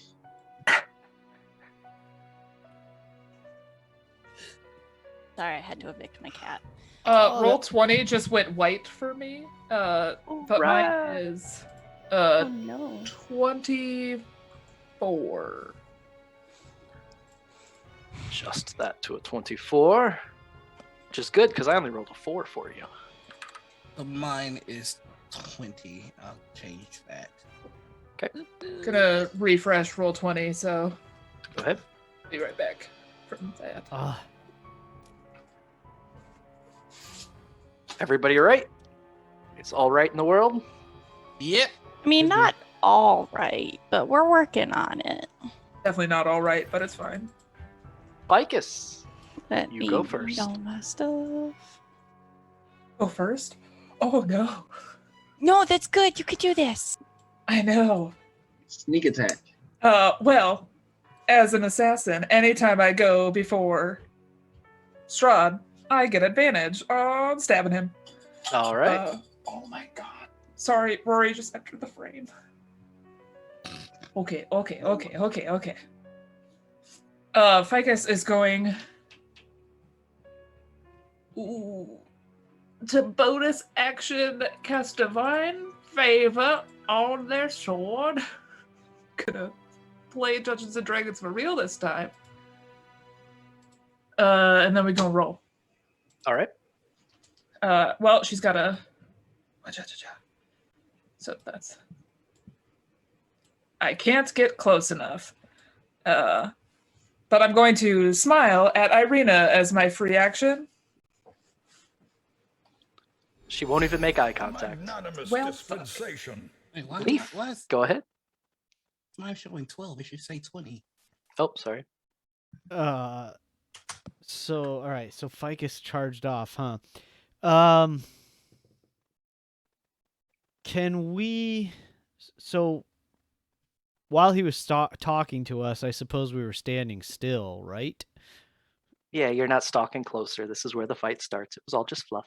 So I would then very much like to use my feline agility so that I can make a big fast move real quick. So that will allow me to double my speed until the end of the turn. So I'll move 60 feet. I see. Okay, so I see that Ficus moved over that way. I'm gonna actually move off. Let's see, like. Yeah, Ficus didn't want to get in the way of an Uther charge, so she dipped a little bit to the side to let Uther be able to just stomp through. Actually, okay. Before I'm so that's half the movement. Are these like pillars or they're like hanging? They're braziers connected by chains that go up to the hands of the angel statues. So they you can pass underneath the chains, or you can hide behind the braziers. Okay, perfect. All right. So then, yeah. So he's just gonna run off to the. I guess he's gonna run off to here, and okay. He is going to look. Yeah. Wow, I think I'm just going to make the first attack. All right. Go ahead. Did Ficus get the attack or no? Nope. All melee. Okay, so as a bonus action, I will mark Strahd as my Slayer's Prey. All right. And then he's just going to look over and calmly raise Corpse Slayer his bow and say, "This is where it ends for you, Strahd." First attack is a 27 to hit. That'll hit. So that will be 9 plus an extra 6. Oh, dang it. That's only 1. Boo. So 10 damage for the first attack. Okay. Second attack, again, he draws back on this. Oh, natural 20! So he draws back on this bow, and this blue light emanates from the string and creates this laser line of an arrow that is like blue-white light, and it just races out at him, and this is going to be nice. So here is... Oh, I should have rolled it in there as a... I didn't do that right. So that should have been crit damage. So I'm just going to add another d8 for that. Yep. And then I will roll... Okay, so there's another d8. So an extra 2. So that's 12 plus the Slayer's Prey damage, which is a crit roll. There we go. All right, another 6. So that's another 18. So what's that? Total of 28 damage. Okay. That is action, bonus action, movement. And as a free action, can I use the help to say maybe I've distracted him somehow? The help action is a specific action. Go ahead and look it up in D&D Beyond so you know what it does okay, for you. Sure. I probably have to do next time. That's right. The 2 bolts of light from your bow go coursing across this overlook balcony. Each of them hit Strahd with no difficulty, one in his shoulder and one directly into his chest. Both pass in and through him, and he seems unbothered. But you know from your Slayer's Prey that this is Strahd. You're not sure why they didn't hurt and just passed through. Okay. So Ficus sees this too from the angle that she's at. Everyone can see it. Son of a bitch. It looks exactly like when Ficus stabbed him when you were fighting Baba Lysaga. Could she have responded like while he was shooting and said aim for the necklace between shots? It Or won't no? matter, but you can yell that. Okay. Aim for the necklace, guys. At the end of your turn, Strahd moves fairly quickly to here. Uther, it's your turn. Okie dokie. I'm gonna move my full 40, bringing me here, and I'm just going to and GM, I'm about to do something reckless. Okay. Uther's going to yell out, "You don't get it, do you? You stupid, ignorant fool! There is no victory for you.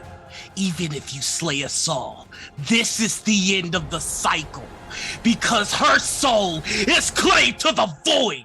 The cycle ends here." And I am claiming Ireena's soul for the void. It has so been claimed. Anything else? Now I would like to rage. Strahd will glare at you from the brazier where he's at. You cannot claim what is still mine. And he is going to stretch out a hand and point towards you. And when he does, you're going to look at the shadow being cast by these brazier flames. Your shadow starts to dance, to move, to shift. I need you to make a charisma saving throw. Oh boy, that's not what I'm good at. Let's go.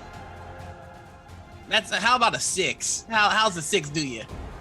6. Uh-oh. You look at your shadow, Mm-hmm. and your shadow detaches itself from you and slowly rises, Oh no. standing right next Not to you. again.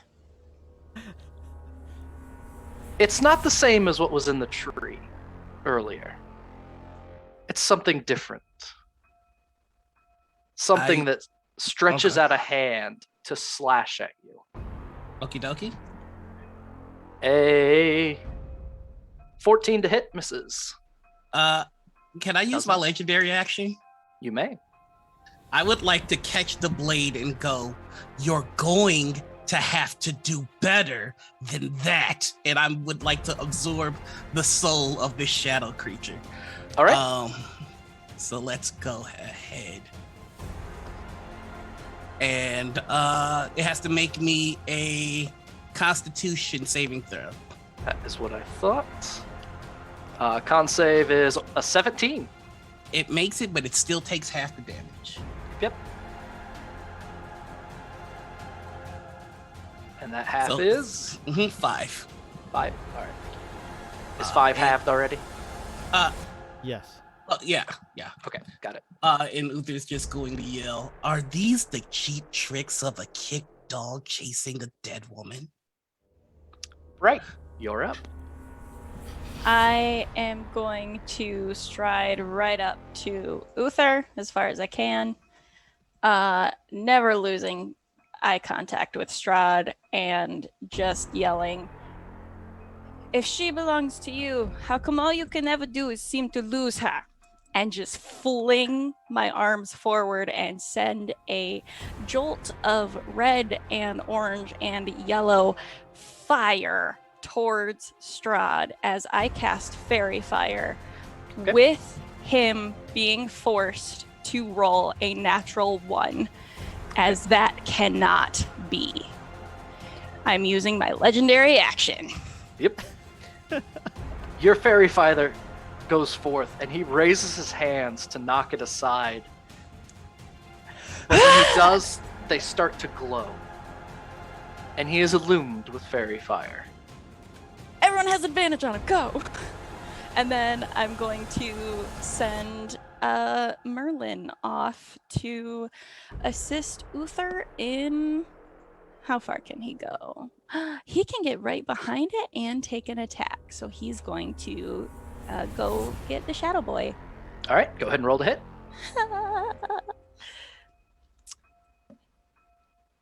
Natural 20. That'll hit.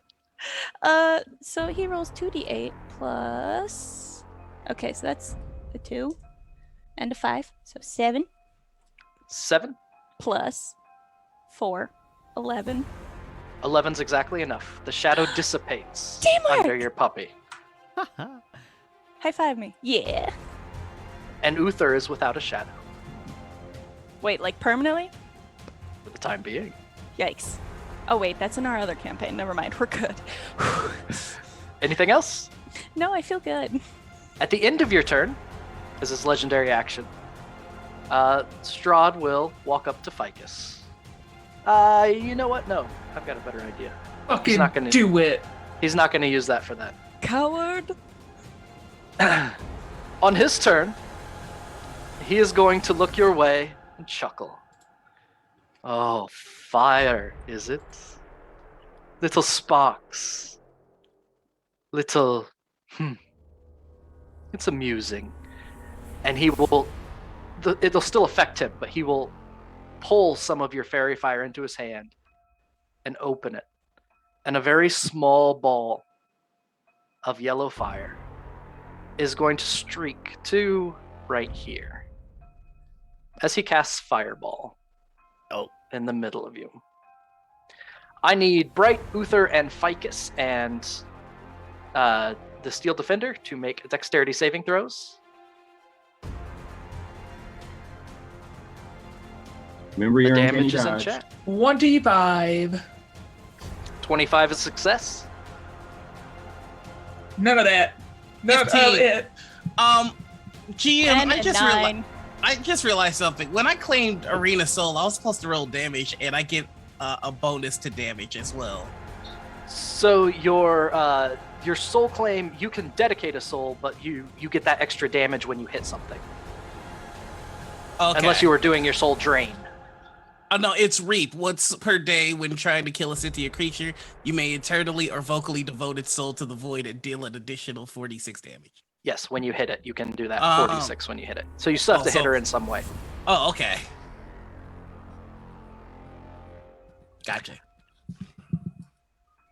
So, Ficus, you leap out of the way of the fire, taking no damage because of Uncanny Dodge. Uther, you take all 27 fire damage. Mm-hmm. And then, Bright, what did you and your puppy roll? I rolled a 10, 10. It's 27 damage to you. but I'm resistant because I'm a Genasi. Then that's half. And I'm Does that also come gonna- through to me with the warding bond? No, I take your damage, you don't take mine. Okay. You, in theory, don't know what I've done to you. That's true. What's half of 27? 13. Thank you. I am also going to use Stone's Endurance. Go ahead. And then your robot puppy. Nice. 9. 9. That fails. 27 damage to it. Okay. Okay, I'm not bad. Strahd will look your way. This is going to be fun.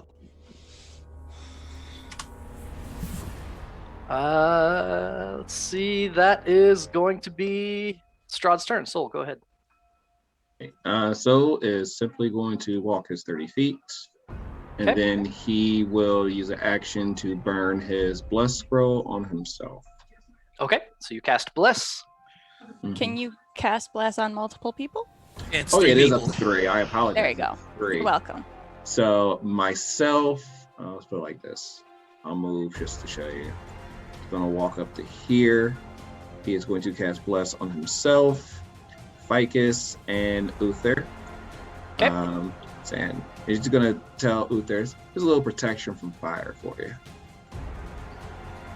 It's not exactly what Bless does, but Yeah, he don't need to know what it is. okay.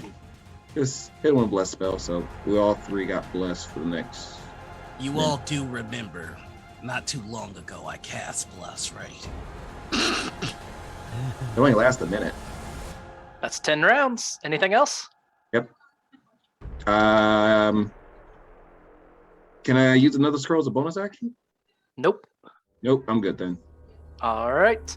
I need, please, a d6 roll from Uther.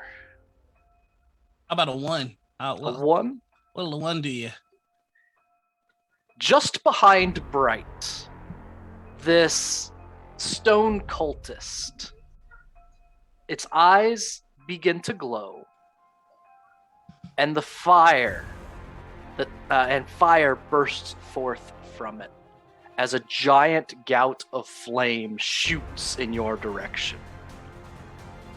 Everyone is just outside of it, but the fire continues burning. I love this animation. As for the statues with the braziers attached, the braziers are lifted from the overlook as the crystal statues begin to move. And these two, close to Ficus, both try and swing the brazier down on her. A 12 to hit and a 20 to hit. D20 will hit.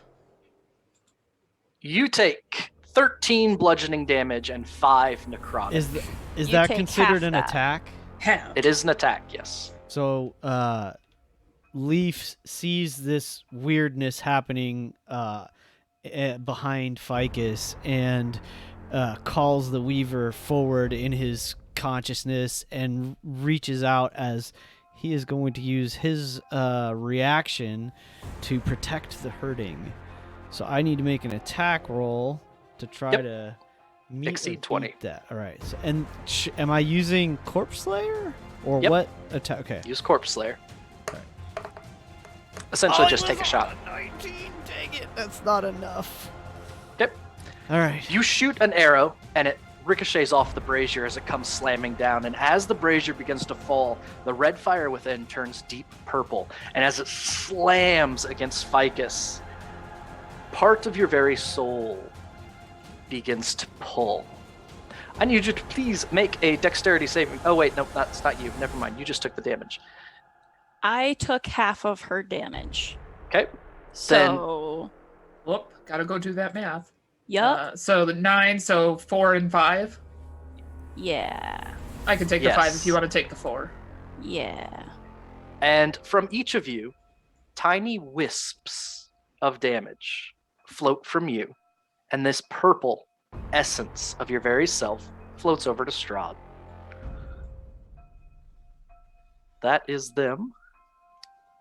You see Bright get exactly the same pattern of like bruising and scratching as Ficus does, even though she doesn't appear to have been hit by anything. Uther recognizes this immediately. Looks at Bright and just goes, "Idiot!" And that's all he says. It's Ficus's turn. Ficus is going to stow a dagger real quick, charge at Strahd, make like she's going for the stab, but really just try to go up, sleight of hand the shit out of his necklace, and just rip it off of him. Okay. So go ahead and roll sleight of hand. Okay. What would he... Okay. Have I gotten my reaction back yet? You get your reaction on your turn. Okay. 17 plus 12, 29. He lifts his clawed hands to try and deflect your dagger as your hand slips up and grabs onto the necklace. I want to use my little feet and push against his chest with the necklace in my hand, and I want to try to yoink it and Misty Step off of him. Okay. You blink away. The chain around his neck snaps. And as you begin to fade into the mist, you can feel the pendant on the necklace break. And his eyes narrow at you. Go ahead and Misty step away. Bye-bye. And I am going to use my legendary action to hide back here. Okay, Goodbye. roll to hide. Okay. Are you like hanging from the brazier right now? No, I'm behind it. Yeah, it's like up off the ground. It's a suspended one. No, they're connected to the ground. Yeah, that's what I thought. He said you could hide behind them earlier, so I was like, Oh, okay, cool. I was listening. Don't worry, guys. And it's a 20 to hide total. 20? All right, got it. Anything else? No. I have a quick Oh my question about the God. map. Yeah. Are these like blood spatters where previous people have gotten smushed by those braziers? It's entirely possible. Okay. At the end of Strahd's turn, he is going to chase after you. And be That directly seems next to you. Very undignified of him. Leaf, go ahead. So Leaf is going to move over to, let's see, here to get a better angle on Strahd. This time I would like to bonus action and cast Hunter's Mark. Okay. And I'm actually gonna, I think I'm gonna upcast. If I wait, can I upcast Hunter's Mark? I don't know if I can. Wait, let me check. Yeah, but it only lasts longer, I believe. I think you might be For, right. for purposes of this fight, upcasting it won't do anything. Okay, yeah, that's right. Thank you. Okay, so then so I'll just cast it as first level. So bonus action, cast Hunter's Mark. Clearly, Strahd is my adversary for the moment. Uh-huh. I will cast that, and then once he's marked, now he's my Slayer's player and Hunter's marked. I am then going to make my 2 standard attacks. Okay, you get advantage because of the fairy fire. Oh, nice. I did roll concentration checks for that, and I aced them both. Okay. The 12 is the better, so that's 24 to hit. That will hit. Yes. Right. 1, 2, and 3. So he gets a total 18. of, let's see, 11, 12, 13. So 18 damage from the first attack. Yep. Go ahead. And then, let's see. Another second attack here. Oh, I still have advantage, huh? Yep. So let me roll that a second time. That's 29, or 29 is better. Yep. So here is damage for that. Oh, soft crit. Nice. So that's 13. And then I think I only get... I might have been doing this wrong. The first time you... Okay, whoops. I have probably been making mistakes before. So I can't use Slayer's Prey a second time, and I don't know about Hunter's Mark. Okay. When the spell ends, you deal an extra whenever you hit. Okay, so I do get the Hunter's Mark. All right. Yep. So there we go. So that's an extra 3. So there you go. So that's it for Leaf. This time, your 2 arrows fly through, and they do pierce and stay. And as they pierce his flesh, he looks down at them, almost confused. It has been so long. So long. At the end of your turn, he is going to attack Ficus. As he lifts one of his claws and swings at Ficus a 22 to hit. Yeah. You take 7 bludgeoning damage. Can I use my reaction to try to stop that? You can take a shot. Go ahead. Alrighty. Oops. Hold on. I gotta pull it up again. Alright, here we go.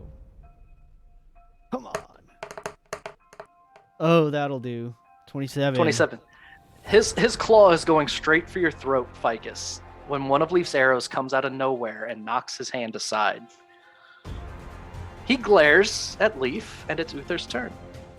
It does half damage, and And your Oh, did I ally do it as suffers half damage? half damage and no effects from that attack. There we go. All right, so that instead of 18, you take 9.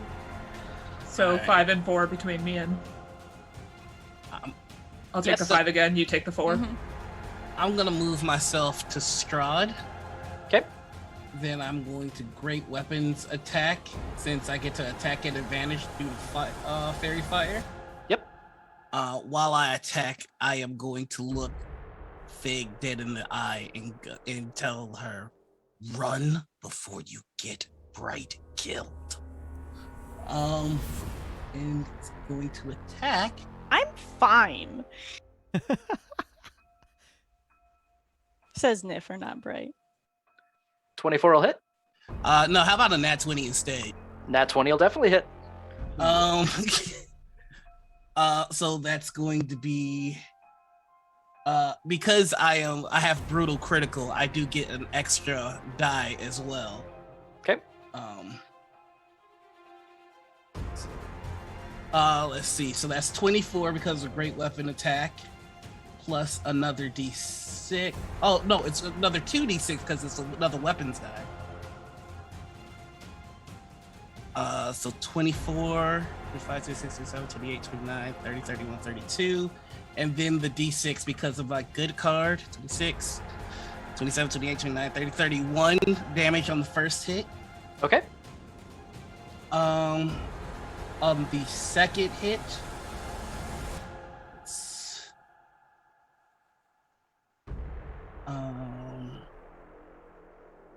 so a 14 is gonna miss on that one. Correct. And then for my frenzy attack, my third attack, I am going to send a javelin at Ireena. Okay. And as I pull it out and throw it, I go, "You know what happens if she dies while claimed." And that's going to be a 20 to hit. 20 will hit Ireena. That's 6 plus the 4d6, 5d6 actually, because of the good card. Mm-hmm. So 25. 25. The javelin catches her and pins her against that statue, and she is looking terrible. Time to make a choice, Strahd.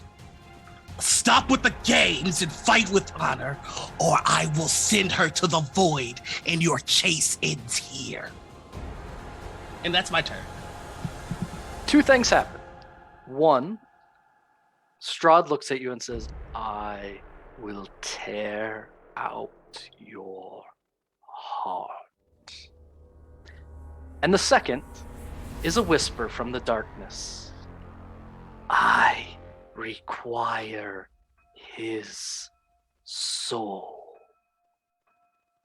Then give me more. If you want him, then I need more. The coldness flows through you. And you can add another 2d6 damage to Strahd and Strahd alone for the rest of the fight. Awesome. Claim it. And at the end of your turn, Strahd uses his last legendary action to attack you. Surprise, surprise. Oh, wrong button. Only a 15. Why did he roll terrible? That's anticlimactic. I'm gonna grab his fist. You've been replaced. Ficus. Strahd will point at you and curl his fingers. Give me a charisma saving throw. Oh, goody. Okay. 13 total. Your shadow will detach itself from you and immediately move away from you. You can make a opportunity attack if you want. Did Ficus have a reroll? Ficus has a reroll. I do have a reroll. I'm gonna do that. Go ahead. Doesn't even matter because I have nothing in charisma. Okay. Yeet. Worth a try. Natural 20. Yes. Your shadow begins to stand, and through the very force of your will, Quebec. it's you can tell that it's trying to pull away from you, and you just won't let it.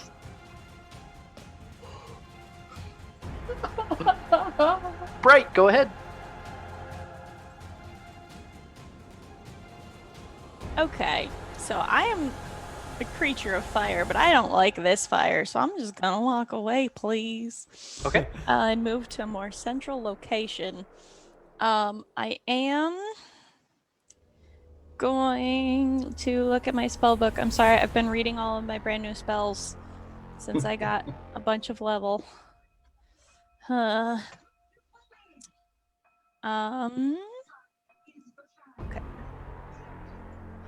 And I'm sorry, I need to check if things are concentration or not, and it's complicated.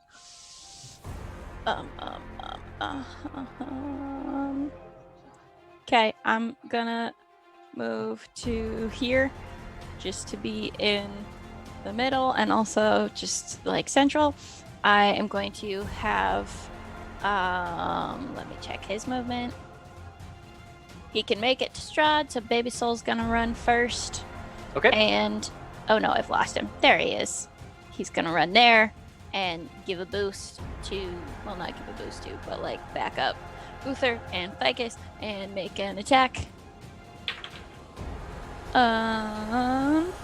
Unnatural 20. That'll hit. Sweet. 1d8 plus 4. So 6 points of damage from Baby Soul. He's here for a short time, not a good time. He's not doing great. And then I have an action and I can't really use any of it. I don't think, unless I can chug a potion as an action. Yeah, you can drink a potion as an action. I'll drink a potion as an action. Yeah. Because I have a nice little pack of them. So I'm going to resentfully drink one because Uther called me an idiot. Actually, I would like to be on this side of it because I need to be closer to everyone. Okay, thanks. That's it. All right. I do the thing. Strahd is going to stare down Uther and say, "She is not part of this." And he is going to cast a spell. And he is going to put up a wall of force. So an invisible wall is set into place that, yeah, you can't see. Say invisible. Yep. So he casts a spell. There is a shimmer in the air behind Uther. And that is, wow, that's how Strahd would use his turn in this case. He's okay with that. Can I use my legendary action? Go ahead. I would just like to say, this is why you're being replaced. She's not part of this. She's all of this. And that's Soul Siphon, which all I need is to be able to see her. How sad. The ruler of Barovia, proven impotent by a stranger. So she needs to roll a Constitution save. You can't save her from me, Strahd. You can't stop me from killing her, Strahd. What a weird spell. All right. Ireena needs to make a save. Wrong layer, sorry. She rolls a 14. That fails. Roll damage.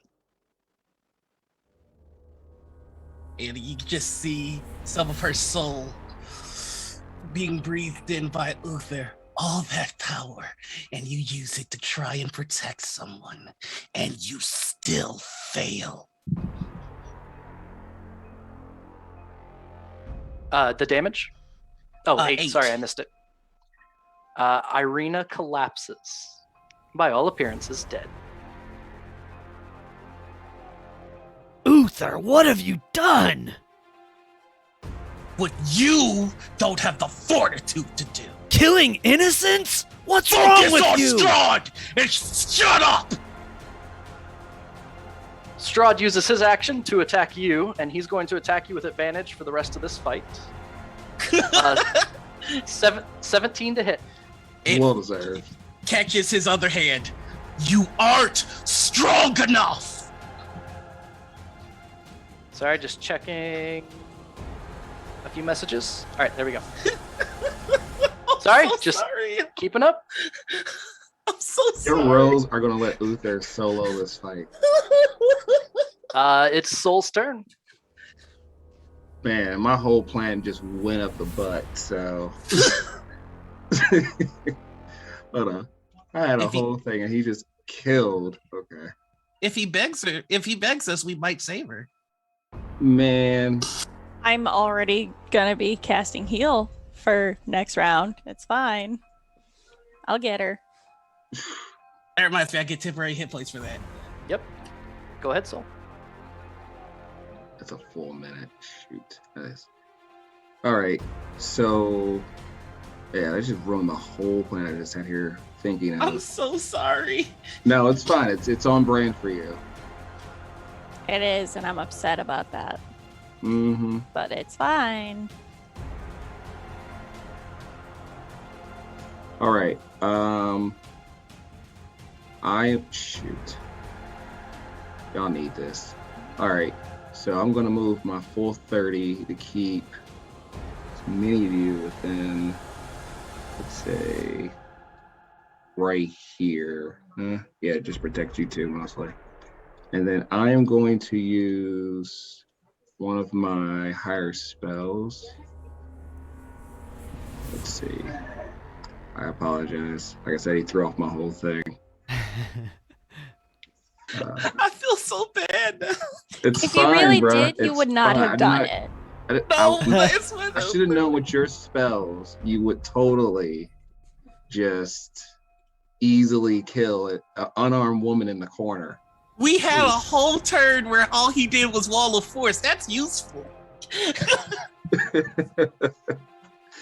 He is technically correct. The best kind of correct.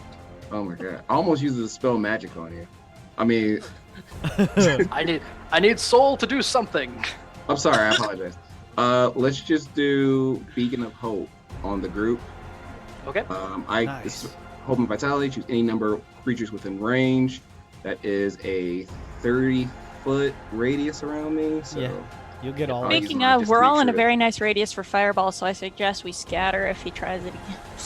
Well, 30-foot range. This is for everyone to get duration of 1 minute. Has an advantage on Wisdom saving throws and Death saving throws. Regains the maximum number of hit points possible from any healing as well. And then I will use my bonus to light up my Warhammer to a 30-foot radius from myself. Okay. And that counts as daylight from your Warhammer, and Yep. Strahd's flesh begins to burn. Yeah. I need a D6 from Uther, please. Okay. Let's see. Where it go? Who we getting? 6. 2, 3, 4, 5, 6. Another statue begins blasting flames. And the one with the sword over Strahd's shoulder lifts it above its head and swings it down at Uther. A 15 to hit. Again, I'm just going to sidestep. All your tricks are useless, Strahd. Surrender, and I might let them save her. Ficus, go ahead. Ficus is gonna go stabby stab stab stab. Just do a whole bunch of stabbings. A natural 19 plus me existing. Gonna do, so that's the rapier on that one. Dagger is 13 plus 9 to bring me up to 22. Okay, that'll hit. And then I'm going to also just dump my legendary action into this Okay, as go well ahead. for an additional stab. That'll be fine. What are you stabbing with? The rapier? Or The dagger? rapier again. Yep. Okay. Your rapier's non-magical, right? It is magical. magical. Okay, it is. Just checking. Go ahead. Is it plus one now? It's a +1. Okay. There you go. I cool, gave cool, her cool. +1 rapier. We'll have to do the math. on So the back me, end. Soul, and Ficus all have +1 weapons from me. 24 then on the, or 23 on the rapier. 23 will hit. Roll all your damage with 1 sneak attack in there.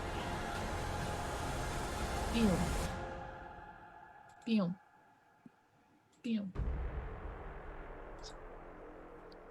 Okay, so the first one is the set 27 points of damage. Second one is 5 points of damage, or +1 to the 27 Got it. because of the +1 rapier. Then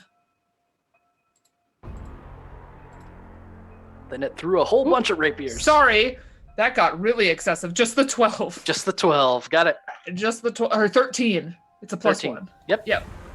You start laying into Strahd, dagger, rapier, over and over again. Each strike opens his flesh more. He growls in your general direction.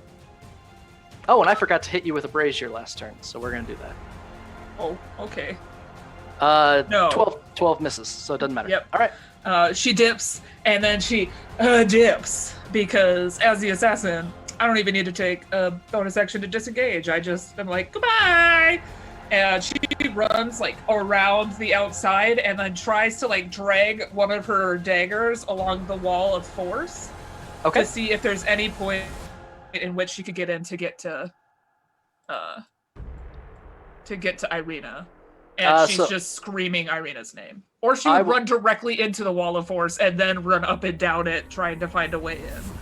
Okay. You That's find It's probably more likely because she didn't know that it was there. You find the wall of force and can run all the way up it, so I put that on the map. It's beyond your reach. You don't know how tall it is. Okay, she gets to right there then and is like just on her knees screaming for Ireena to wake up. Okay. I didn't give Ireena a thing in the initiative order because who would have thought somebody would...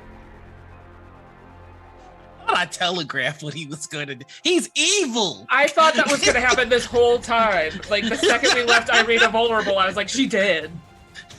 He's been saying he Got wanted it. to kill Ireena this entire campaign, and he finally got his chance. All right. She would have faded. She would have had a death saving throw in there, which we're gonna make for her real quick. Was she failed? Oh, That's not funny. That's sad. This is all sad. At the end of Really, Ficus' because you're turn, laughing pretty hard. Strahd attacks Uther for a 28 to hit. That'll hit. That is 12 bludgeoning damage and 16 necrotic, Okay. and you are grappled. Or sorry, you know what? Skip the bludgeoning. You're grappled. Just take the 16 necrotic. Oh, okay. So he grabs you catch a couple of his claws, but this time he grabs you by the front of your shirt, whatever's left of that shirt you once put on 2 weeks ago. You shall die long and slow. Finally. Go ahead, Leaf. Leaf just kind of like, in a very rare sort of show of outward emotion, Leaf actually like bares his teeth. These sharp cat-like canines or whatever we want to call them. He just kind of like almost like hisses in frustration. He's gonna cast Misty Step as a bonus action. Okay. Actually, he probably takes a step or two forward before that, Yep. and then Misty Steps right next to Ireena. Okay. And I believe that the Wall of Force won't have any effect because basically I just need to see the spot. So Correct. so that's my bonus action. That's my Fey touched use of it. So that's just my sort of free action as a bonus action. Mm-hmm. Let me mark that off so I make sure it's used. And then once he's next to her, he essentially lands right beside her on on his knee, but actually, let me put Leaf here. Actually, I think it would be Sure. like he would keep his focus sort of open towards the battle, but he's definitely like on a knee right next to her, and he just like cradles her head carefully and says, "Here now, it's time to wake up," and he's gonna cast a cure wounds on her. All right. You can't go ahead. cast Misty Steps and Cure Wounds. Yeah, you can't do both though. Oh, dang it, you're right. So he'll just say that. But you're to there her. for next time. Yeah, Yep. he's right there, and yeah, because that's not a cantrip. Thank you for You the could reminder. make a All right. medicine check to stabilize. Yeah, thank you. I will do that absolutely. Go ahead. Completely underutilized mechanic, in my opinion. And true. just in case, I will probably, if I need to, yeah, okay. I'm gonna use the reroll that I was given at the very, very beginning, which I have not yet used. Yep. Let's do better. Oh my goodness, great! The same roll twice. I think so Leaf is just too distracted, and on top of that, he doesn't really know what Uther did to her. So he's just sort of like at a loss. Like he doesn't see, aside from like the javelin, which he probably removed right away, he doesn't realize what else can be the problem. So yeah, that's it for Leaf this round, unfortunately. All right. At the end of Leaf's turn, Strahd will use the last of his legendary actions to try and bite Uther. Let's go. 17. We'll miss. He bites at your throat, but it doesn't pierce through. Go ahead, take your turn. Oh, while he's like Fane, while he's biting on my neck, I'm just gonna whisper in his ear, "Can you kill me before I kill her? All I need to do is will it. You have a choice now, Strahd. You can surrender, die, and I let her live. Or you can continue this foolish display. And I take her. And when I take her, she doesn't come back." And that is going to be my intimidation. Okay, you can roll.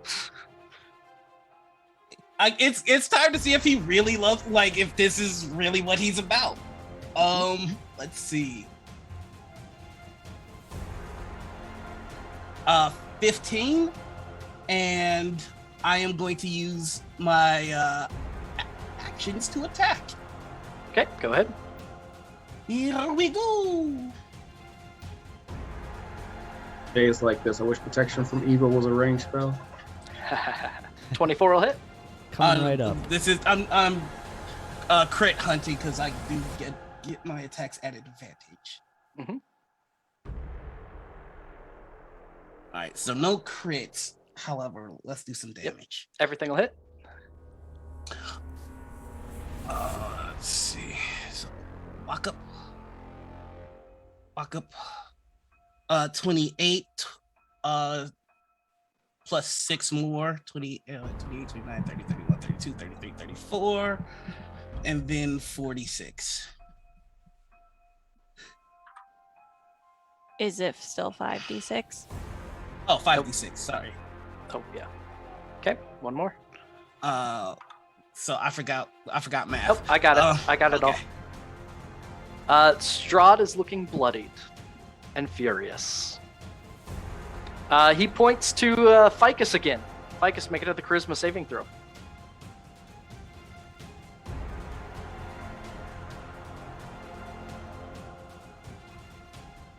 I rolled a 16, natural 16. Can I add a +2 to that? I've got If 4 you have a plus +2 sitting 2s you right now. Use them. There you go. Can I? How many can I use at once? You can use one. Okay, And I it's use one enough. to make it 18. Your 18's enough. your shadow tries to pull away again, and by one, it's Phew. a 17 to pass. You keep your shadow from pulling away.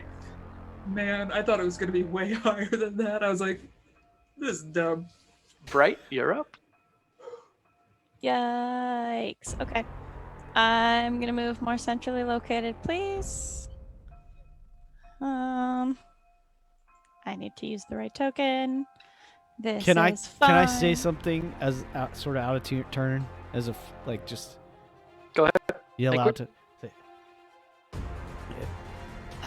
Bright healer if you can. I don't know what's wrong. Can stuff go through the barrier? Like, can Yes. magic pass through? Yep. Sweet. Let me do a range check. Ooh, yeah, she's perfect.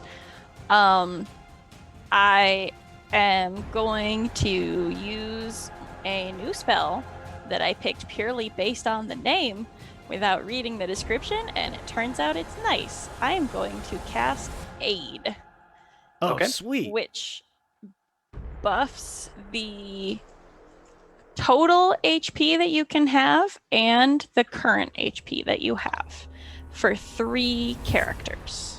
Okay. So I'm going to say Ireena is 1, and Okay. Ficus is 1, and Soul is 1. All right. And current hit points increased by 5. Got it. Yep. Remember, because of my thing, you get maximum on all healing. That wasn't Uh, a heal. It was, It's just Weird. a boost of health. it's a boost. All right. Her Yeah, eyes snap so- open. That's my action. Yeah. And then bonus action, Baby Soul is gonna do what he can. All right.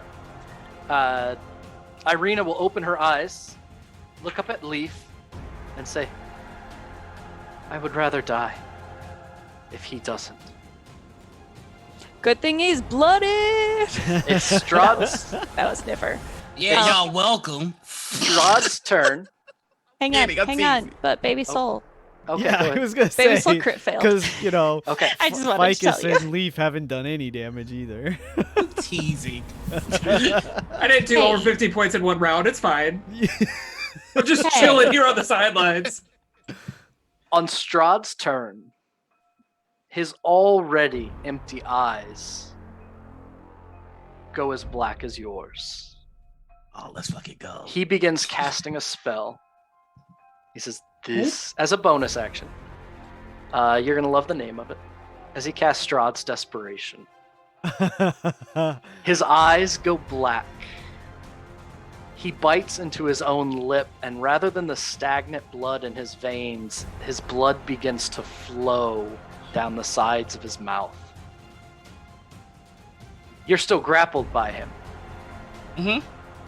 Dark wings sprout. And he smiles. This ends. And he starts attacking you. He does a multi-attack. Okay. He can make a bite. So first he bites a 28 to hit. That'll hit. 6 piercing damage and 5 necrotic. Okay. You lose 5 hit points off your maximum. Gotcha. He gains 5 hit points as he drinks from your throat. And then he swings at you twice with his claws. A 27 and Yep. a 26. That'll hit. So that is 11 bludgeoning and 18 necrotic. Okay, so 1 second. Alright.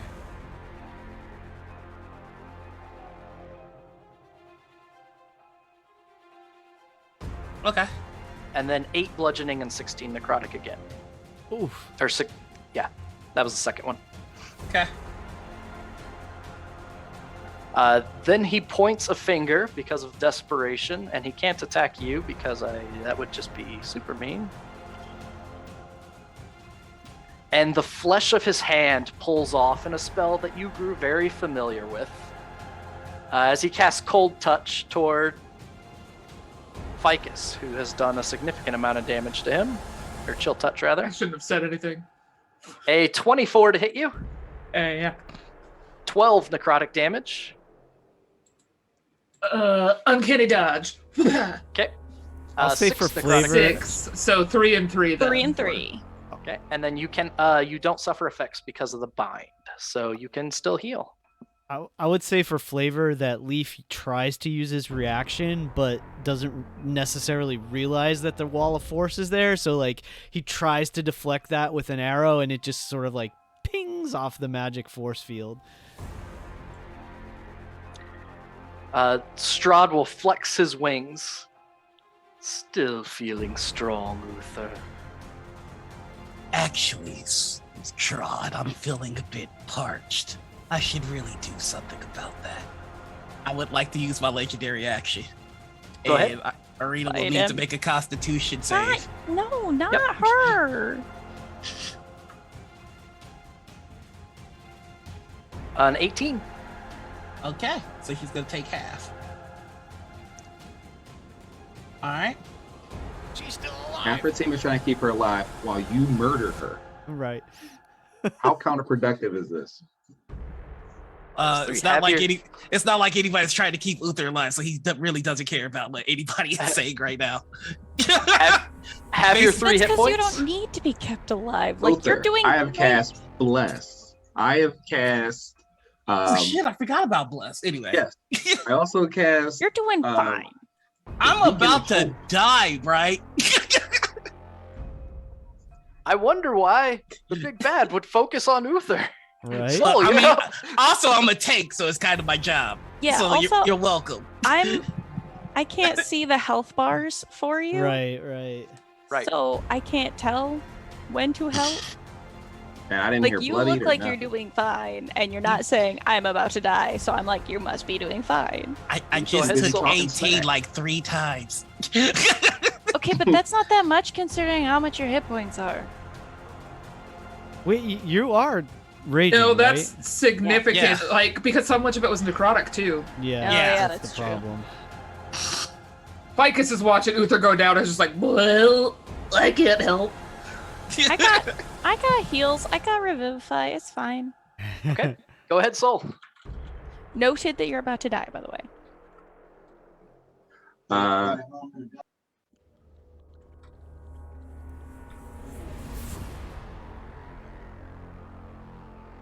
all right, sorry about that. So is simply going to. Can't hear you. You muted. You muted yourself in the middle of that. Sorry about that. So simply going to walk up to Uther and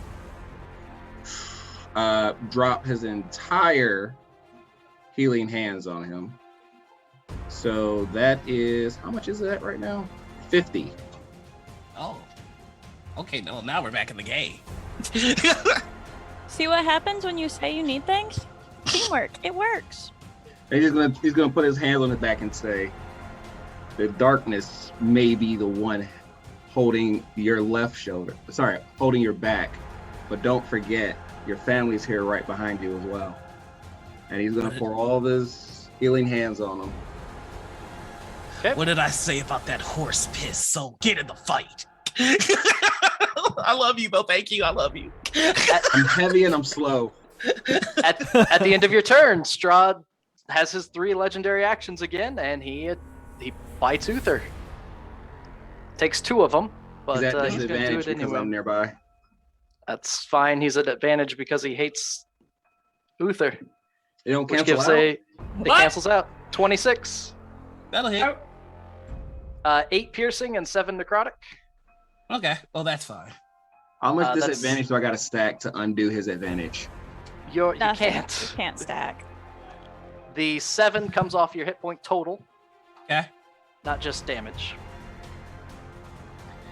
The statues. Uther, go ahead and roll me another d6. How we like that 6 again? We already did a 6, so it should be the same one. Counting around. As another one starts shooting flames. Oh, ooh, Uh, spicy chicken. And then the statue next to Ficus and Leaf. It is fairly dumb. The sword and- statue. There's a wall of flame, so it attacks Leaf. Sure. Sword falls at Leaf, a 14 to hit. Misses. Misses. The other statues, Uther is still in range, so it attacks him. A 13 misses Uther. And that's Ficus's turn. You're up. Ficus is gonna rage and go over here and stabby stab. But the entire time that she's like stabbing Strahd, she's just looking at Uther like, what the fuck, man? And she's just gonna like go to work on Strahd. And as she does, she's only talking to Uther during this moment. Like, she's just like, you can't fucking kill Ireena. That's not fucking nice. She was really helpful early on with telling us stuff about this place. I really hope you kill him while you're doing this. And Ryan. that's a natural 18 for the first stab. So that'll hit. Yeah, whatever. 14 plus 7, 21. 21 will hit. Yeah. And then 17 plus 7. Okay. That'll hit. Stab. Just the entire time, just scolding Uther as she's just wailing. Hold, please. You're not claiming stealth with that? Claiming stealth? No, I'm 30. screaming. 31. So we've got 31 points of damage on the first one. 43. And then he's immune. I didn't do the radiant damage before that I was supposed to do when I finally cast fucking divine favor on myself. So that's gone. Doesn't count now because he's immune to it. So I'm annoyed. But yes, 31 plus 12, 43 points of damage. And as she like lands the last blow, she's gonna be like, you fucking kill her again. We're gonna talk. You're not gonna like it. And she's just going to run back away to bonus action. Hide back here. Okay. And that's not a real die. That's okay. What do I do here? 30 to hide. 30. Okay. Goodbye. As Ficus disappears. Leaf, go ahead. Leaf Oh, is. hey, Strahd needs a concentration check. That'd be Yeah, nice. buddy. 3 of them, in fact. Because I forgot before. That's rough, buddy. The very first one fails, because that's less than the damage that was dealt. So, yeah, his wall of force dissipates. Haha. Welcome back, Leaf.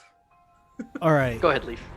Yeah. So, this is probably gonna piss Uther off a little, but Leaf casts protection from evil on Ireena. Yeah. Okay. If you weren't going to do it, I was going to do it.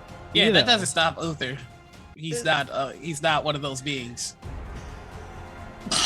I'm sorry, Yeah, I'm just like Protection from evil is no longer good or evil as a alignment. It's general now a list of alignment. creatures. Oh, is it? Oh, Yeah. poo. yeah, so I also forgot didn't about know that. that. Dang it. That's fine. Do something else. It's all right. yeah, I was just Yeah, like crud. All right, so she's awake for the moment, at least. So he's just gonna put his body in front of her and take attacks at Strahd. Go ahead. Yeah, that makes way more sense. All right, so you know, I'm actually gonna try for a sharpshooter attack. So he's on a knee. He's very steady. He's going to take a. He breathes out with just that, hours and hours and years of practice, and takes his first shot. We still have advantage on these, yes? Mm-hmm. Yes. Because I have Fairy Fire up. All right, that is an 18 to hit. 18 misses. Can I use my reaction? Go ahead. Bright's starlight eyes turn very bright white as I declare a better fortune for you. You get a natural 20 on that. Oh, sweet. That 20 hits. I love it. You're welcome. Thank you. I would like everyone to know I get to roll 5 of these every day. That's awesome. and I get to replace any 5 rolls that I want. I rolled a 20, a 9, a 1, a 20, a 1. Are So those I just have party only? So I have 2. No, I can replace any roll that I see. Yes. So I rolled 2 1s and 2 20s that I could use whenever I want. Total damage? Hold on, I'm getting there. It's a lot of dice. Oh, You're welcome. goodness gracious. All right. So, 13 from the arrow, 12 from Slayer's Prey, 10 from Hunter's Mark, and 10 from Sharpshooter.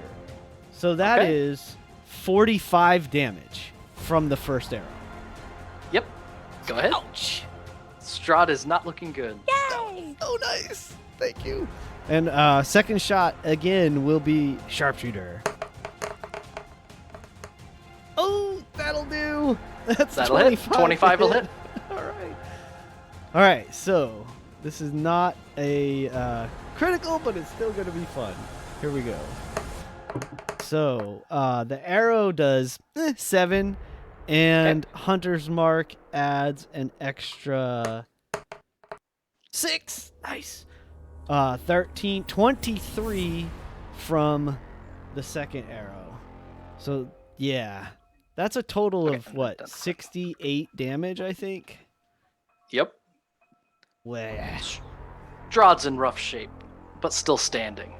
and he over his shoulder, he says to Ireena, who's probably just like nearly bled out and shaken, he says, "This will end, and I promise to do what I can to protect you." That's it for Leaf. Okay. At the end of your turn, he will use Strahd will use his last legendary action to slap Uther. 28 for 5 bludgeoning and 12 necrotic. Gotcha. Then it's your turn. All right, we're doing 3 attacks at advantage. What grade or weapon, Master? Okay. As you start your attacks, there's that voice again. Claim it before the final blow. And it feels much more forceful than before. Goodbye, Strahd. Enjoy the void that I send you to. Your soul has been claimed, and so has Barovia.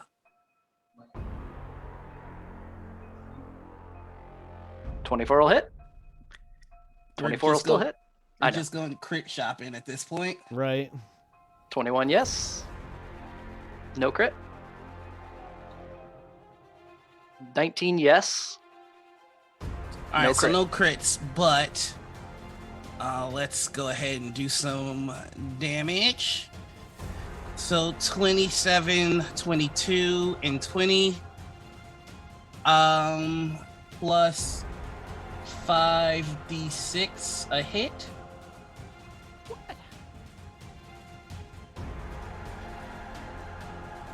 It's meant to be 5d6 once time around. Oh, That's never right. mind then. It'll just be that 19 on top of it then. Okay.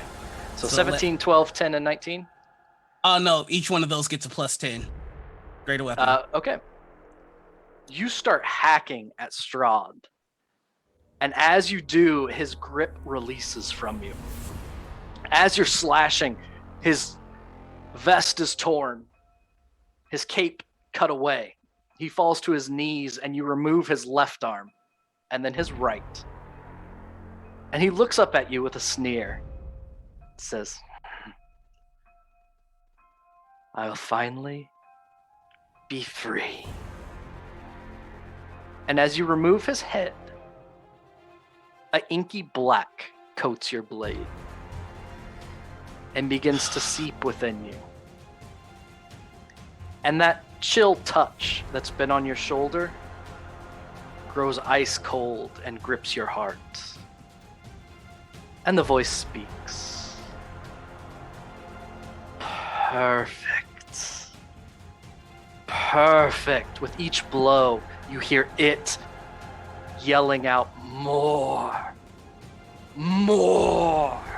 The rest of you watch as Uther is hacking away at Strahd and cutting him to the ground. His entire being is swelling with the mists of Barovia themselves.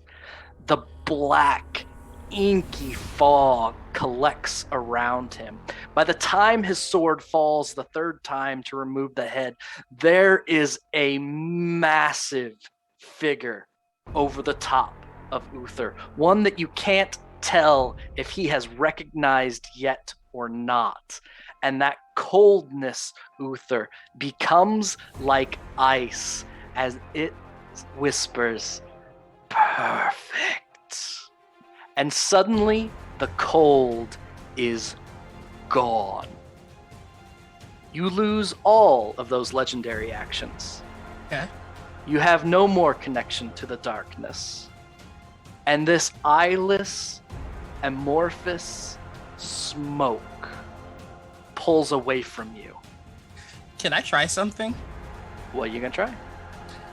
I would like to try and hold on to the darkness for just a second before it's out of me. Okay.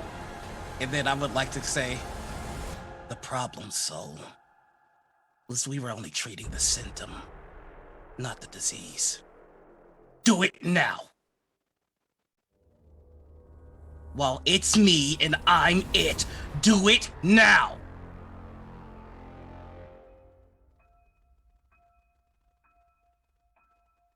I just, as an out of character thing, need to clarify, is this you consenting to us killing you? Okay. Thank you.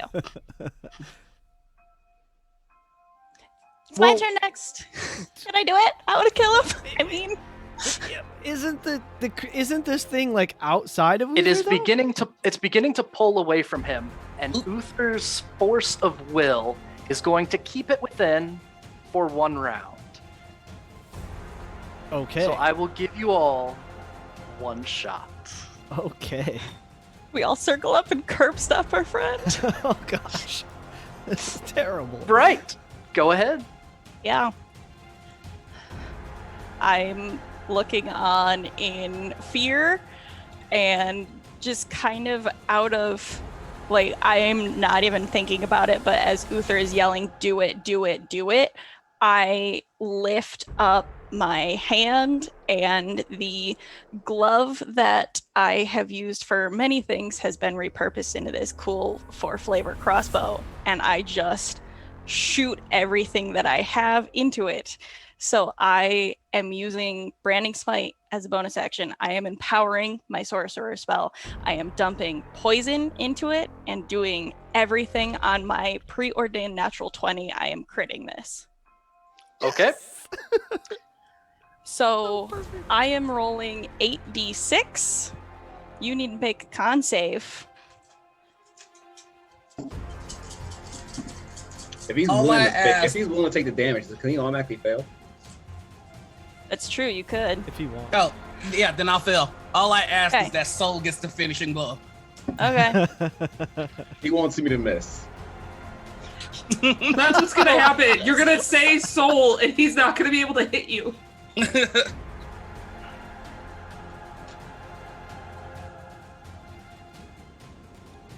That was super cool, Bright. 87 points of damage. Oh! This is more damage than I have dealt in the entire rest of the campaign. Probably Eh. combined. Yes, the entire rest of... That almost sounds like it's enough to like kill Uther. Like really kill him. It's not. Okay, Who's good. next? That Yeah, I scared just me. like That I was just a lot. blast you from behind, like also like in shock. As the waves of magic course over Uther, you can see this shadow trying to pull itself free, and each arcing blast is pulsing across the being. It seems nonplussed. That's one. Soul? All right. Hit him. Well, so Hit he's him. gonna hit him with his hammer. Uther's just gonna look at Soul and just go, don't fuck this up. Oh, God.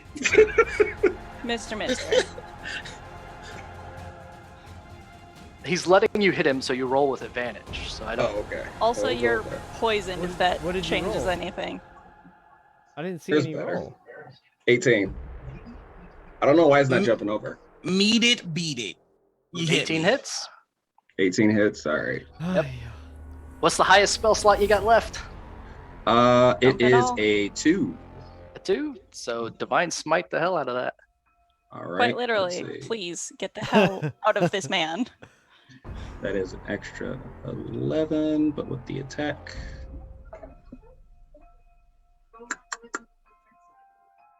25. 25 more damage. Yep. How much of that was radiant? Radiant was 15. And what's the rest of it? 10. Huh? 10? Bludgeoning. Oh no, it's not It's bludgeoning. It's your magical magic damage. hammer. Wait. Yeah. Is all from magic. that hammer everything radiant, or is it just radiant on top? It's radiant on top. Yep. But Okay. your But the- hammer's magical. But the hammer is magical.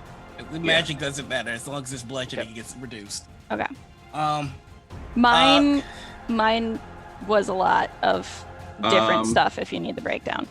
um, So that okay, was- we're almost there. Yeah. His second You attack have- should do it. you have a Uther, second attack. Uther's gonna look at him and go, Yeah. "Really? That's the best the champion of Lathander can do." Um That was my, Brandon Smite was my bonus action. Damn. You still get 2 attacks. yeah. Oh crap! I forget another attack. Yep. Just as long as I swung at anything. Attack with advantage. That is going to be a 19. 19 hits. All right, and Did you roll both die? You might get a crit.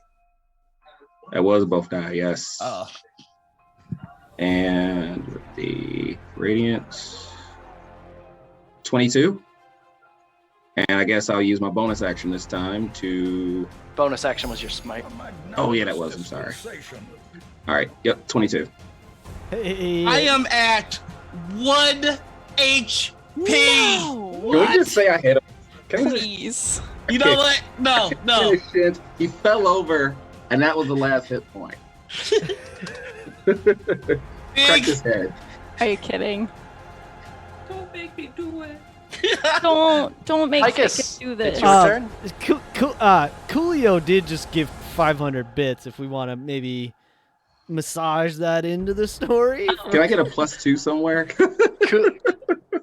Coolio wants it in for 500 bits. I will give a hit point of damage. I mean, it's just a suggestion. I'm just saying. Nope. I just saw it roll through. Yell and kill him. Yep. I will let Yes, Coolio buy the please. hit point of damage. Yes, please. So, was- so what you're saying is chat killed Uther. Chat killed Uther. All right. through the hand of Lathander as wielded The hammer by falls. Solaire. And Uther, you drop to your knees dying. The shadow is clawing at you, trying to get away. With every ounce of your being and willpower, you hold it within as your life begins to ebb. Let me go.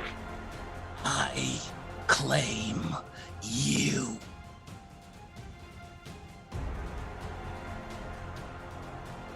Anything else before you die? Just go and look at I'm gonna look at the squad and go. Not bad. Take care, Tobias. Yeah. And Uther falls on his face. The shadow begins to lose its form. Its teeth lose their sharpness.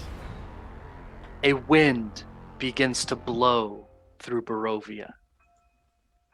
The three Fanes within you, you can feel their smile as the clouds that have obscured this night sky for centuries begin to clear.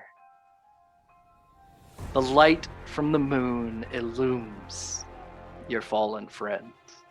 Uh, And Sorry the to leave you. last of the smoke begins to dissipate. as the second to last smoke dissipates, I cast Revivify on Uther. The smoke clears with the wind. Your Revivify is cast. And Uther, you awaken with a gasp. First thing he sees is my face, and I say, I am a terrible father. So, you brought him, you got to do it yourself. And I hold out a hand. Uther's gonna take the hand and just go, you always take the fun out of everything. Ficus is a blubbering mess. So, Leaf takes Ireena's shoulders very gently and takes a moment to help her stand up. And as he's doing that, he casts Cure Wounds to help, to heal her some, and says, Look, the sun is returning. She looks up and she sees the clear sky. She sees the moon above, the stars illumined. She looks at you all and smiles. Maybe there is hope. And that is the end of our jaunt through Barovia. Sorry, I kind of lied again. I thought you were going to make me use my third level or something. I was like, nope, I got one more, so I'm not going to say I got it. Oh, I kept revivifying just as soon as he said, I'm like, thank God I got to revive. That's why I wasn't even worried. Just hit him. Just hit him. Thank you so much for joining us on this year-plus long journey through. I hope that you found it as much fun as we did. I hope you enjoyed the antics throughout. We're going to spend just a few more minutes to do a couple more things, so don't go anywhere. We'll unwind a little bit, decompress a little bit, not only talk about what happened, but also give everyone an opportunity for an epilogue. So everyone will get the chance to share what happens after Barovia is cleared. If you have any comments, questions, concerns, conundrums, or qualms that you would like to raise, please feel free to do so. I'm going to step away for just a half second and come running back. So yeah, chat, if you have anything to bring up, now's a great time to do it. Otherwise, talk amongst yourselves until I get back. Be right back in a minute. For the record, I also had Revivify, so we really weren't going to let you die. That was so cool. That was so cool. Totally not how I expected things to go at all, which was great. No, I'm glad I got to do it because Soul got to keep Thank you, chat. Totally. Soul got he said he was going to save his buddy from the darkness. That's affecting So many props to the chat. I felt really cool doing a lot of damage for one time, though. That was clutch. That was so kind of cool. So cool. I know. Go ahead. I was just gonna say I have greatly enjoyed kind of being this semi-deity of the land because I've had that I knew I could replace any role I wanted to since I became the Seeker. And so I was just kind of waiting to be the most surprising, to be like, actually, you roll a this. And then I rolled 2 1s and 2 20s, and it was like, this is going to be perfect. So dope. Yeah, that was really sweet to get to do that extra damage on that hit. That was awesome. I wish I picked the spell Daylight, and I really, really wanted to use it on either putting it on someone's weapon, maybe Ficus's rapier or something like that.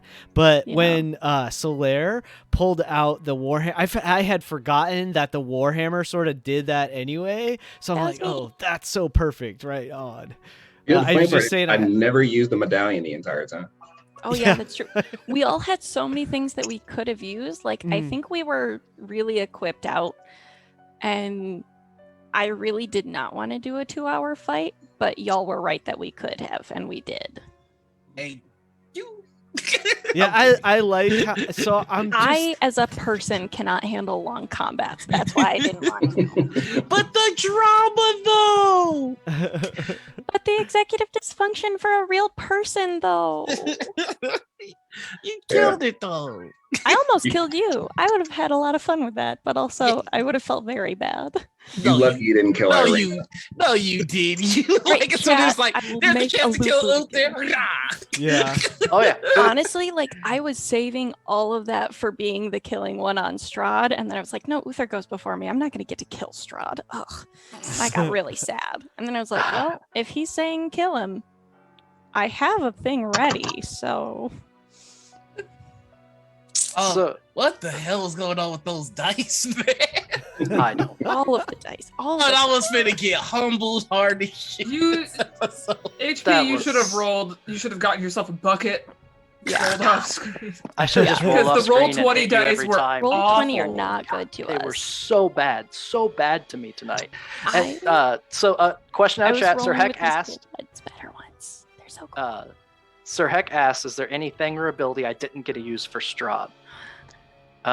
So that entire giant black cloud that they bypassed by Uther's sacrifice and revivifying has a huge stat block with lots of really cool abilities that I worked on, Aw. and a whole pool of hit points. So is there anything that didn't get used? Well, yeah, all that fire that's shooting out. There's something going to pull them into it. There was going to.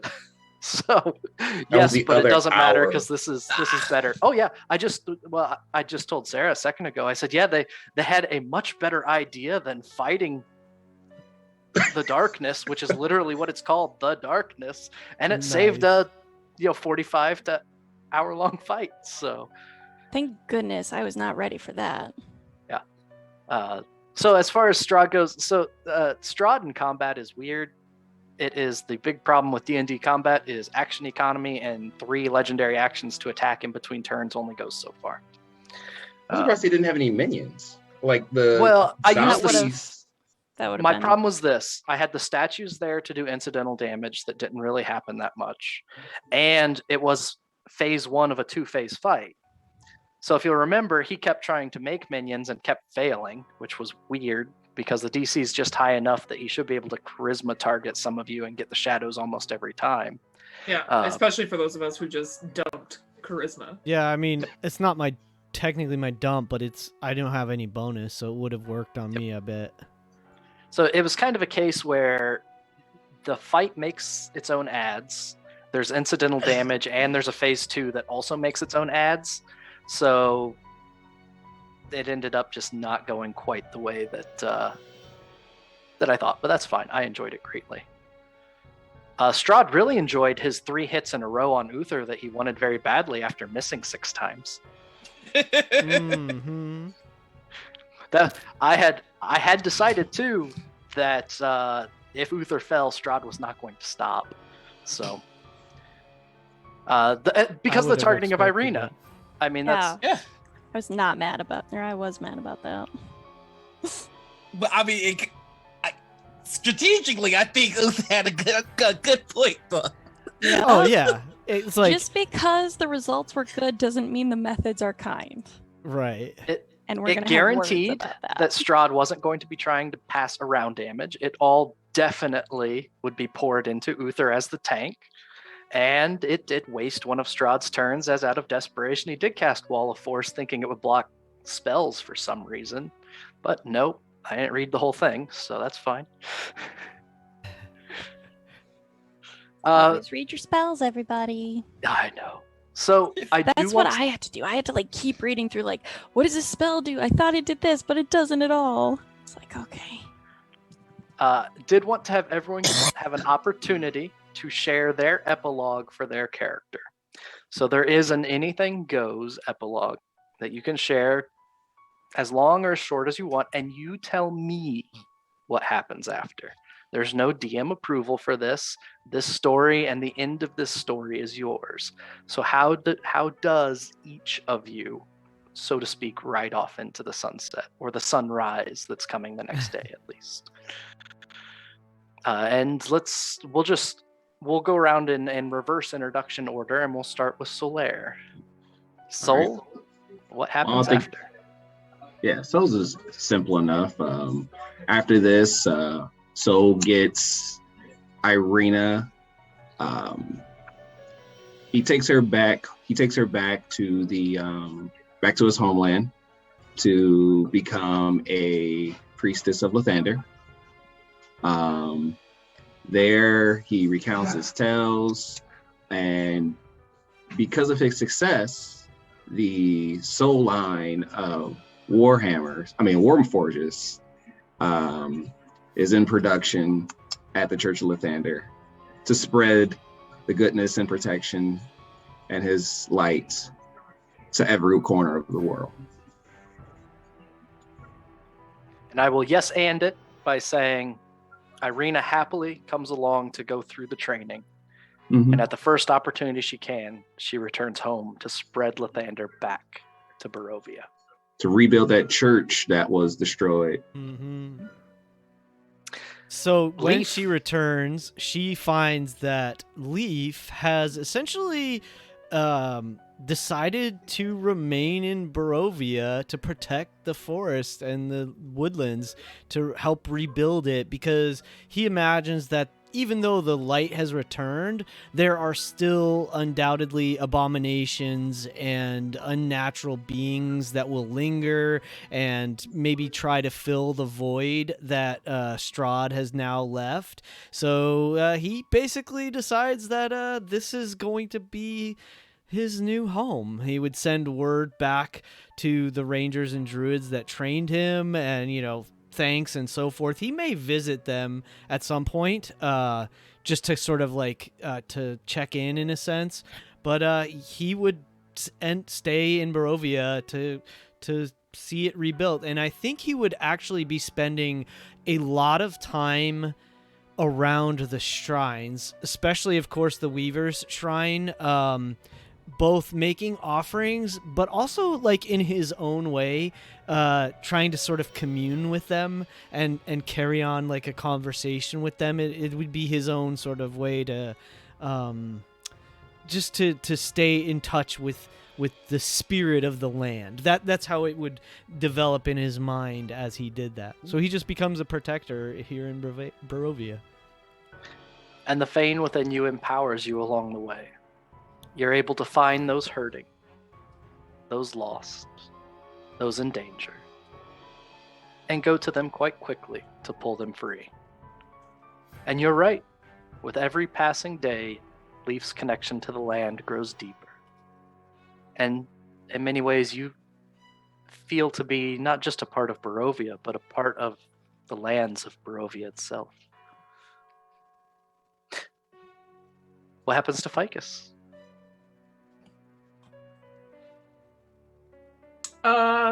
After making sure that Uther was okay, and just kind of checking in with her biggest buddy before leaving, Ficus would in fact leave. She would stop by the patchwork people on her way out and just like check in with them and kind of have like a little talk with them about how, like, just because you're pieces doesn't mean you're not whole. And she would spend time there for maybe a few days before she would realize that she just hates this place. And while her sisters are still here, the Huntress is gonna take some time exploring and finding new ways to hunt, new things to hunt, because one sister is currently taking care of the lands, her other sister is probably doing something cool for the people. So she will leave Barovia, at least for some decent chunks of time, checking in when she gets word that a line of robots that look just like the ones she knew are built. She would go to Lathander and ask any of them if they need, or to the Church of Lathander and ask any of them if they need help learning how to apostolatize. Is that the word? Proselytize. Proselytize, yeah. Proselytize and see if they need help there, but really trying to check in with Soul in her travels. And she would spend most of the rest of her life just traveling around and seeing different parts of the world. You muted What? yourself, Rob. Rob, you were muted, yeah. Sorry, I should say, so probably kept up with Lathander probably made himself a permanent addition to the land. I mean, you got the closest he's had to family, so he probably got himself permanently assigned. He probably came back with Ireena, especially to annoy Uther and, hang out with Ficus. And especially to, just, like I said, just travel around, you guys are, this is his people. And as for Ficus, the yes and is the huntress, of course, wanders far. It's always been in the huntress's nature to do so, and for so long, she's been contained, trapped, literally tied down within a land of horror. You let her stretch her legs. She enjoys it, but you always know that Barovia is just a step away. And it's always good to visit. Noir, what is Uther's after? Well, after all this, he probably leaves the group for some time to find himself. Gets Tobias, begins working on rebuilding his clan until eventually he comes back to Barovia. And he meets a girl, and they get together. They have a nice big old family, and he spends the rest of his days studying necromancy and changing the folklore of his people, where it's not just enough to become friends with death, but sometimes, like all friends, death needs to be checked. And so he becomes a master of death, a level 10 barbarian and a level 10 necromancer. And he spends the rest of his days protecting and guarding Barovia with his 3 kids and his wife. Okay. Many years after Strahd fell, as Tobias grows older, he learns, of course, the way of the blade as he's been taught.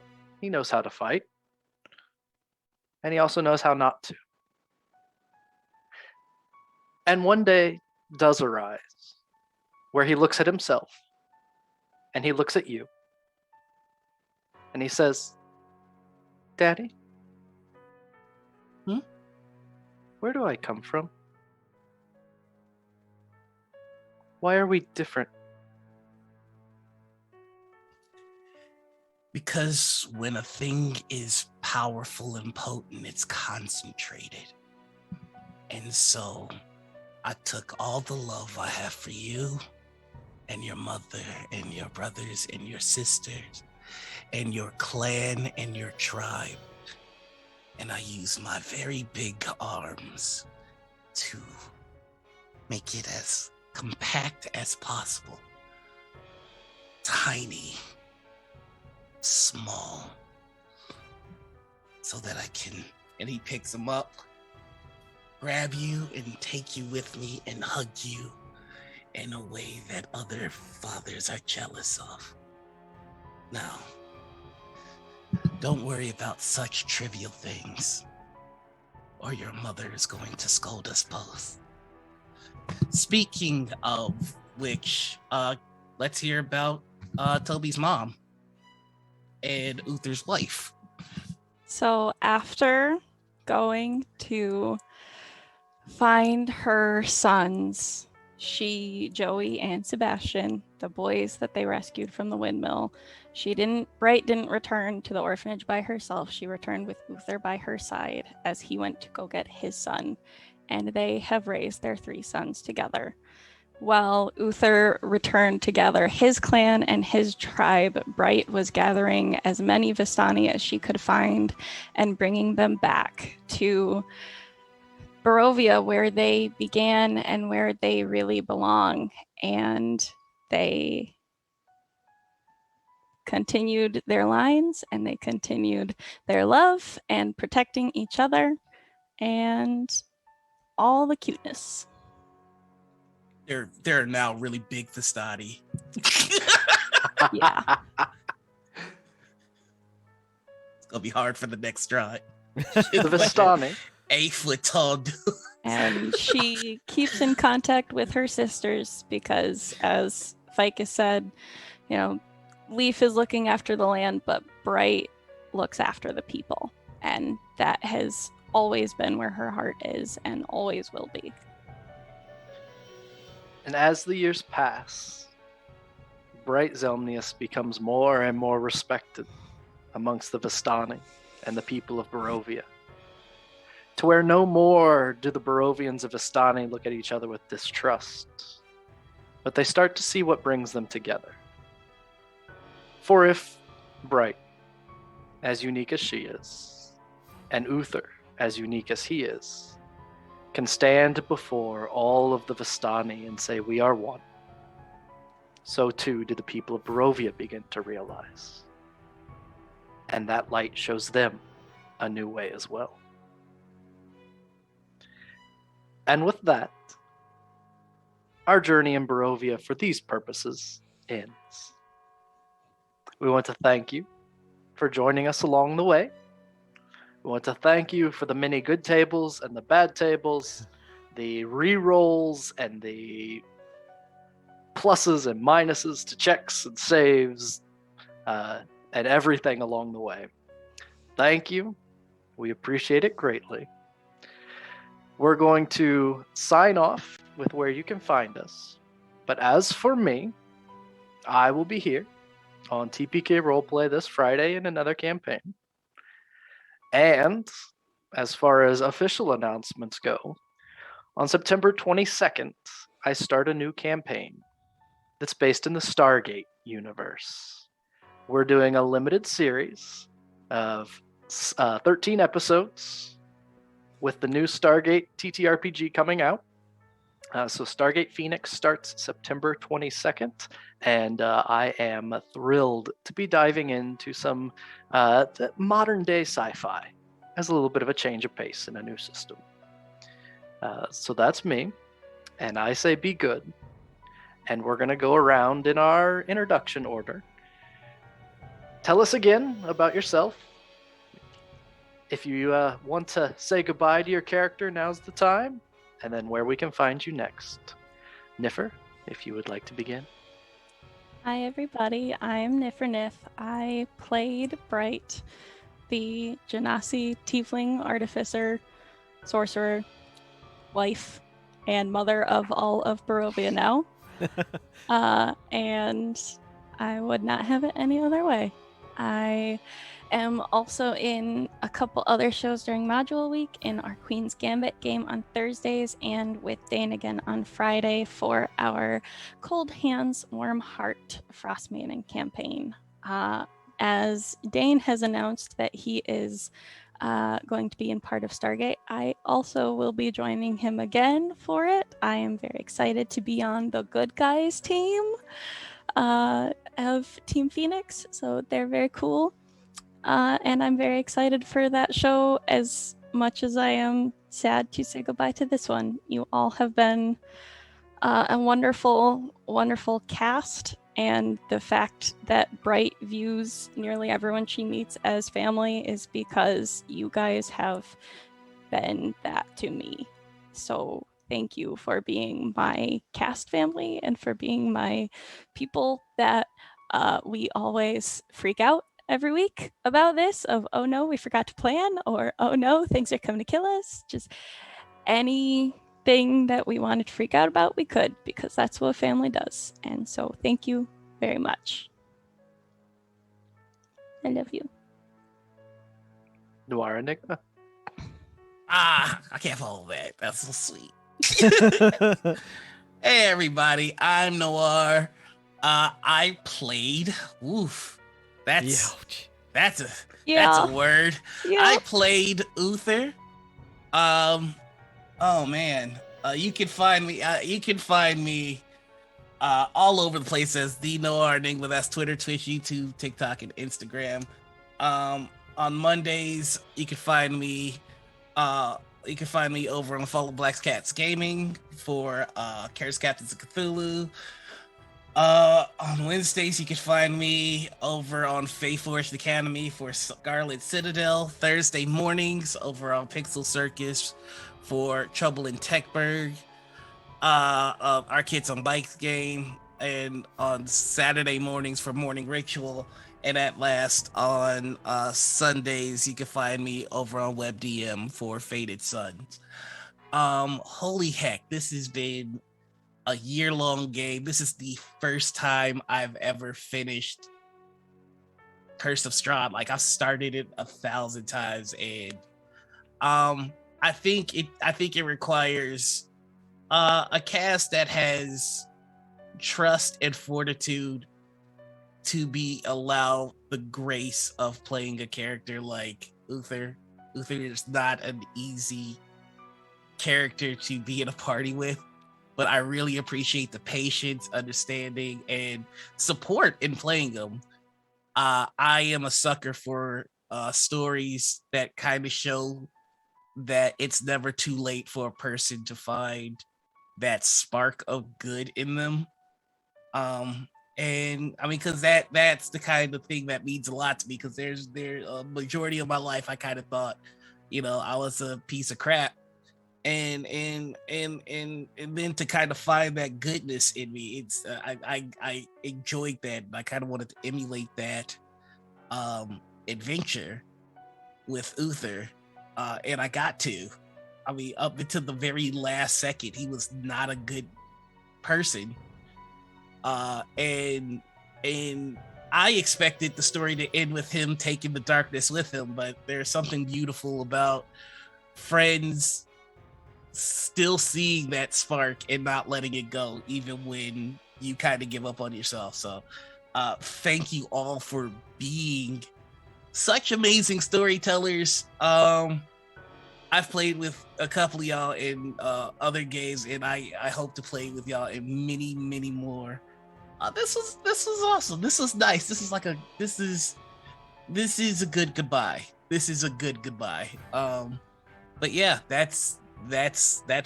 That is the end of the story of Uther. Okay, you think that, but I'm gonna be writing cute family fanfic about us after this. So Barbarian, necromancer, son, husband, and father. That's pretty fucking cool. So yeah, that's it. Corndogg McGraw. Okay, hi. It's me. And I'm soft. It's me. I played Ficus Fig, the halfling rogue, sometimes a fighter, who put through 3 rogue classes. Thank you, Tasha's, for just really fucking up Dungeons and Dragons so I could make it more fun. Okay. Thank you, Gregory, for reaching out to me like a year and a half ago saying, hey, I know of a new D&D group after our previous ones had always failed. So I'm grateful that you suggested my name to Dane, and that I got to be a part of this because it was super rad.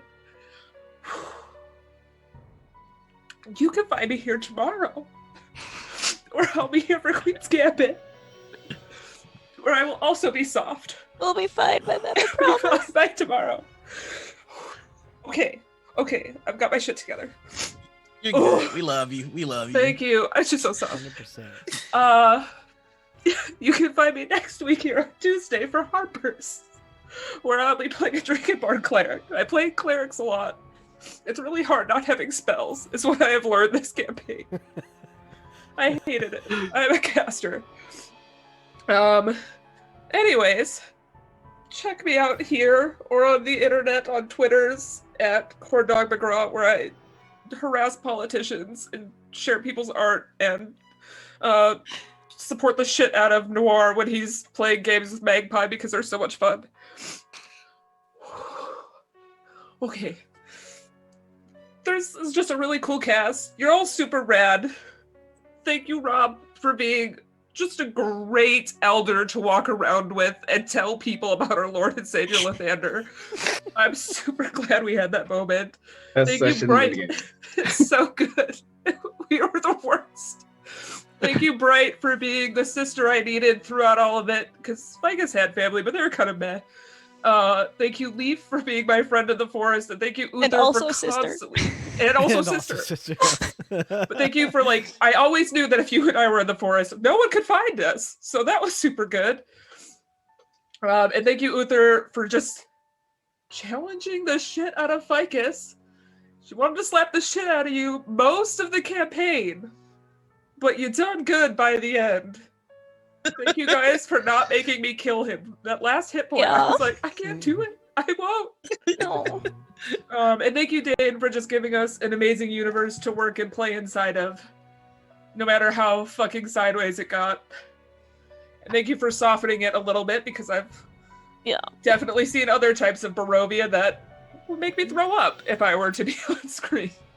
So, thank you for building this world and letting us come play in your sandbox. Okay, I'm done. Gregory So good. Festo, 1 in 20 D&D. Oh, you know, it's such a... It was an honor and a pleasure to be a part of this group, because there were just so many good moments every single session. You know, it drew something out of each of us. I just adore you all so much. It stinks that we can't, like, you know, like, virtual hug for sure, but man, I wish we could actually just, like, give each other a big squishy hug right now. And, you know, yeah, it was funny because I've known Corndogg the longest out of this group, and we had gotten into a couple cool games that were going to be amazing. And they flopped, and it was like, what the heck's going on? So when Dane had asked me to you know, he was saying, hey, I think I'm going to run this game. I'm like, oh, hey, you know, I know somebody that would be probably pretty cool to get in the game. So I was stoked that we were able to sit at a table again. And the fact that we did all stick through this and get to the end of this story is awesome. We Like, made it. We didn't die. It's so great. I you know, I just kudos Noir for the turnaround at the end. It was so satisfying to me to see that how sort of like us not losing faith in Uther worked out in a sense to be his greatest strength in the end, in a way. Like it was only because of his strength of will that we were able to defeat this darkness. And it was like in his way, he was trying to save us at the same time, which it's just so cool. Like, Dane, the way you put that together and the way that worked out, you know, was unbelievable. And you know, Nif and I have had a couple of great other games together, and this one has by far been the best, for sure. I love Bright. I love that she was just constantly trying to get us together, and in the end was like the big badass of the group, which was really cool. That was just so sweet to me. Like, she comes out like this huge cannon of damage in the last moment. It was awesome. And of course, I got to drag Rob into the game that I run, and that's so much fun. He's made another amazing character for that too. So, gosh, I could go on and on. I would love to go on and on and on. I'm not going to do that because it's getting late and we all probably want to stop. I will just say, like, this is the first character, I think, that I've really put a lot of myself into in a lot of ways. I know all characters that I've ever played are like that. That's just the nature of role-playing games, right? But it was, I think Noir said it great. The way that we all cared for each other in this game was absolutely amazing and so special, and I'm so grateful for each of you. And yeah, And my last thanks is to the chat because y'all are great. So check me out if you want. Just check me out online. 1 to 20 D&D. I do some cool stuff on YouTube. I do some cool stuff on Twitch, and then I get to play a great game on Sundays with Valor Studios. And I hope to be in another TPK game someday in the future too. Can't wait. Fantastic. And last but not least, the robotic gentleman. All right. Well, firstly, I feel like everything has already been said.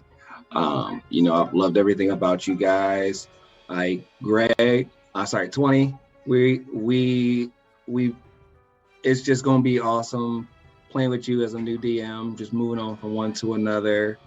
Neph. I've never had a Hey, more you motherly. remembered me this time. Yes. I've never had a more motherly figure that I keep forgetting about when I just have to name drop everybody because I hate this. And if it makes you feel any better, the only reason I remember Ireena's name is because it's written in the chat box. So, Corndogg, you were hands down the best comedy sidekick anyone could ever ask for. And my greatest pleasure is being Noir's foil. So, that's all I'm going to say about all you guys. So, I will always remember. That's partially why I bought a figurine. I even want to try and get maybe like a Fiverr piece commissioned. Just I want art of some of this. I do. I want to see what's out there. Maybe get something together. Let's get some epilogue art, guys. That's what we need. We need some epilogue art. Yep. We all pitch in for a fancy one. All the babies in there, and the clean shrines in the background. Mm-hmm. Me getting on Uther's nerves. Yeah. Corndogg stuff in her face. If I may, there is something that I forgot to mention in the epilogue. What is that? That is that Soul would have been the one to officiate the wedding. Oh yes, absolutely. For sure. That was also the day that Uther converted to the ways of Lathander. What? Really? Oh, I would have loved to see that because that would have been like. Can we get a wedding photo as the art? That's what we're gonna do. It's gonna be a wedding photo. Yes, Leaf is the best man. We have Leaf is the best man. Uther bursting out of his tux. Ficus is the bridesmaid. I freaking love it. That's you gotta stop killing people. There you Ficus would look dope in a tux. Tuxes all around. Can we pull a Critical Role and do a wedding one shot? There you go. Thank you, everyone. And Robotic, you might want to mention that the next time you're going to be on TPK is at the end of October as one of the baddies for Stargate. I will be Nifer's enemy because I'll be playing the bad guy side of our wonderful DM's Stargate campaign. So I definitely. What's that one called? It's not Phoenix. It's the Basilisk. Yes. So that'll be fun. That'll be badass. I can't wait for it. Aside from that, like I said, I'll be in 20s Thursday nights, every other Thursday from this one, and probably a one shot every once in a while right here on TPK. Fabulous. Thank you, everyone, for joining us. Yes. I have one more summary in the Unicorn Journal before it closes. Yes. A perfect way. Let's close with that. To bow. Go ahead. It is a summary of you, in that you have been the most attentive and caring DM that I have ever gotten to have. You have always checked in with us to make sure that we are okay. You have always asked to understand perspectives that are different from yours, and you've actually had the honesty to say, I don't know what I'm doing here, please help. You always put people first, and you always made sure that we knew that you cared about us, and you have been just the best. Thank you. Seconded. Thank you, everyone. We will see you next time. And until then, be good. Bye-bye. Bye. Bye.